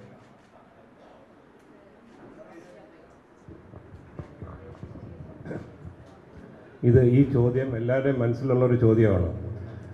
നമ്മൾ ഈ ഹാളിലിരിക്കുന്ന ആൾക്കാർ നമ്മളെല്ലാവരും ഒരു വീട് വയ്ക്കാൻ ലോൺ എടുത്തിട്ടുണ്ട്, ഒരു വണ്ടി വാങ്ങിക്കാൻ ലോൺ എടുത്തിട്ടുണ്ട്. ഇതെല്ലാം നമ്മൾ ലോൺ എടുത്തിട്ടാണ് വാങ്ങിക്കുന്നത്. ഈ ലോൺ തരുന്ന ഏജൻസി നിങ്ങൾക്ക് തിരിച്ചടയ്ക്കാനുള്ള കെൽപ്പുണ്ടെങ്കിൽ മാത്രമേ ഈ പൈസ തരുള്ളൂ. അപ്പം മനസ്സിലാക്കണം when funding is done by a international agency, ADB ആവട്ടെ, ജിക്ക ആവട്ടെ, ആരായാലും there is a due diligence ഇതിനുണ്ട്. ആ ഡ്യൂ ഡെലിജൻസ് നോക്കി കേരള ഗവൺമെൻറ്റിന് ഈ എത്ര ലോൺ GDPയുടെ 3.5% കൂടുതൽ ലോൺ എടുക്കാനുള്ള ഒരു റൈറ്റും ഗവൺമെൻറ്റിനില്ല. അപ്പോൾ അങ്ങനെയുള്ള സാഹചര്യത്തിൽ നമ്മൾ സെൻട്രൽ ഗവൺമെൻറ്റിൻ്റെയും RBIയുടെയും റെഗുലേഷനായിട്ട് ബൗണ്ട് ചെയ്ത് ഈ പൈസ എടുക്കാൻ പറ്റുള്ളൂ. അപ്പം നമ്മൾ കടക്കെണിയിൽ പോകുന്നതെന്ന് പറഞ്ഞിട്ട് കാര്യം ഇപ്പം നിങ്ങൾ യാത്ര ചെയ്യുന്ന റോഡെല്ലാം ലോൺ എടുത്ത എമൗണ്ടാണ്. നമ്മളിപ്പം ഈ പറഞ്ഞ് യാത്ര ചെയ്യുന്ന ഹൈവേയും ഇപ്പം നിങ്ങൾ യാത്ര ചെയ്യുന്ന കൊച്ചിയിലെ മെട്രോയും ഇതെല്ലാം നമ്മൾ യാത്ര ചെയ്ത് ഇത് എന്തായാലും ഡെവലപ്മെൻറ്റിൻ്റെ ഭാഗത്തായിട്ട് ലോൺ എടുത്തേ പറ്റൂ. പക്ഷേ ആ ലോണിൻ്റെ ഇമ്പാക്റ്റ് എത്ര കുറയ്ക്കാൻ പറ്റും എന്നുള്ളത് ഗവൺമെൻറ് സ്റ്റഡി ചെയ്യണം. മാത്രമല്ല സെൻട്രൽ ഗവൺമെൻറ് റെഗുലേറ്റഡ് ആണ്, RBI റെഗുലേറ്റഡ് ആണ്. അപ്പോൾ 3.5% ഓഫ് GDP കൂടുതൽ ലോൺ എടുക്കാനായിട്ട് പറ്റില്ല. അപ്പം ഇപ്പോൾ സപ്പോസ് കേരള ഗവൺമെൻറ് അത് ഇരിക്കുന്ന ട്രഷ് ഹോൾഡ് ലിമിറ്റ് എത്തിക്കഴിഞ്ഞാൽ തീർച്ചയായിട്ടും they will not be given the loan. No, ഇതിൻ്റെ ഒരു what you call ഒരു sovereign guarantee ഒന്നും കിട്ടാൻ പോകുന്നില്ല. There is no doubt about it. Now, this leaves out, what has been just said, it leaves out one very important factor. Why did the new Prime Minister of Singapore, Malaysia say that if you want to come with equity, not with foreign loan? Because JICA will give loan for Silver Line on sovereign guarantee from central government, right? So your project may go to the dogs, it may fail completely, it may become useless, but Japan will be paid full amount. If you don't pay the full amount, they will seize assets of the government of India. So now you just think over it. Why JICA is in the picture when we know the feasibility report is all invalid, it is all fudged and fabricated? Why are they not looking into the feasibility report? Because they are not concerned. They will be repaid the loan because the loan is coming with sovereign guarantee. And you see, this is also the reason why now Railway Board is backing out. Now Ministry of Railways has said the loan will have to be paid by Kerala and all the losses will have to be borne by Kerala, right? So this is the important factor about which people should be careful. All the onus for repaying the loan will come on Kerala. നമ്മുടെ പരിപാടിയിൽ സമയം അനുസരിച്ച് 1.5 മണിക്ക് അവസാനിപ്പിക്കേണ്ടതാണ്. അതുകൊണ്ട് ഇനി 5 മിനിറ്റേ ഉള്ളൂ. RVG സാറിന് ആണ് ഇതുവരെ പ്രധാനപ്പെട്ട ഒരു പോയിന്റ് പറയാനുണ്ട്. അതോടുകൂടി നമുക്ക് ഇന്നത്തെ ചർച്ച തൽക്കാലത്തേക്ക് അവസാനിപ്പിക്കുകയും ഈ ചർച്ച വീണ്ടും തുടരും എന്ന് തീരുമാനിക്കുകയും ചെയ്യാം. ശ്രീ രവീന്ദ്രൻ പറഞ്ഞത് ഇന്ത്യ ഗവൺമെൻറ്റിൻ്റെ ഗ്യാരണ്ടിയിലാണ് ജയിക്ക ലോൺ തരുന്നത്. ഇന്ത്യ ഗവൺമെൻറ് വ്യക്തമായിട്ട് പറഞ്ഞിട്ടുണ്ട് ഇത് തിരിച്ചടയ്ക്കാനുള്ള ബാധ്യത കേരള സർക്കാരിനാണ് എന്ന്. കേരള സർക്കാർ അതിൽ കടമരുത്തിയാൽ അവർ നമുക്ക് തരുന്ന ആനുവൽ ഗ്രാൻറ്റിൽ നിന്ന് അത് കുറയ്ക്കും. ഇത് അവസാനം നമ്മുടെ തലയിൽ തന്നെയാണ്. യാതൊരു തെറ്റിദ്ധാരണയും വേണ്ട. നമ്മൾ കാർ വാങ്ങാനും വീട് വയ്ക്കാനും ലോൺ എടുക്കുന്ന പോലെ അല്ല ഇത്. ഈ വഴിയാണ് ശ്രീലങ്ക പോയത്.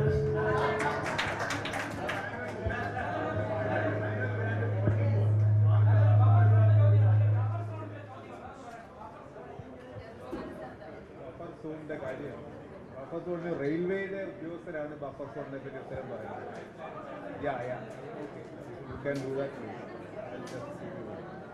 അവസാനത്തെ question 1 minute. Advocate പ്രസാദാണോ?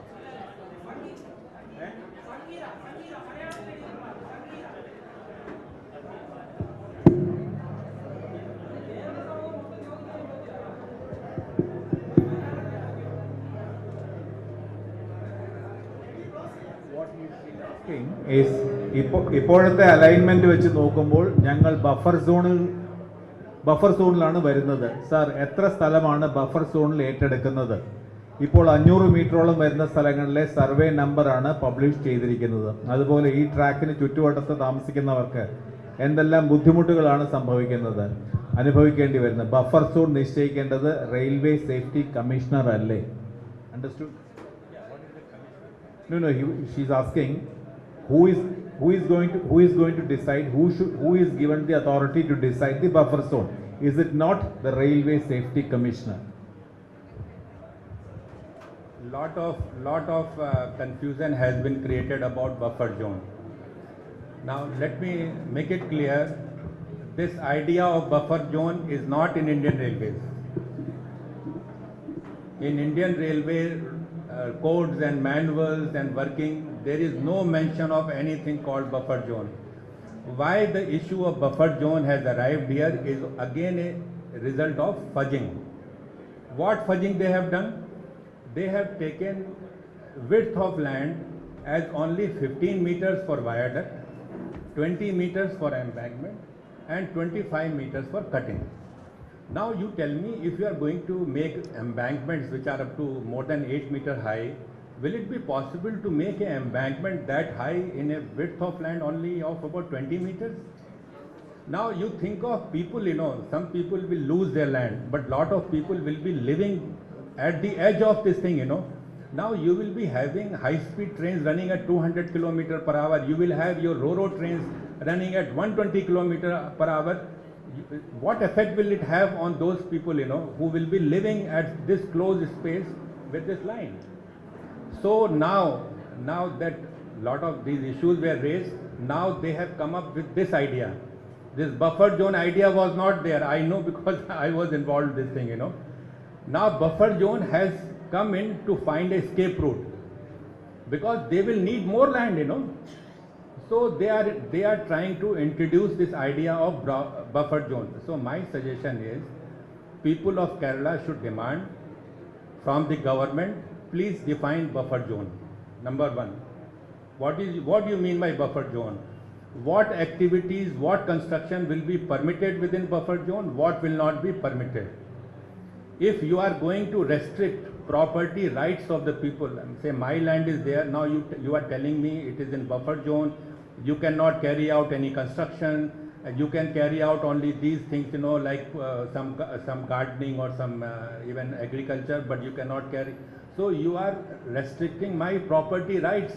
So I have to be paid adequate compensation. So two issues are there. Number one, first define buffer zone, because in Indian Railway there is nothing like buffer zone. Secondly, what compensation will be paid, that you have to decide.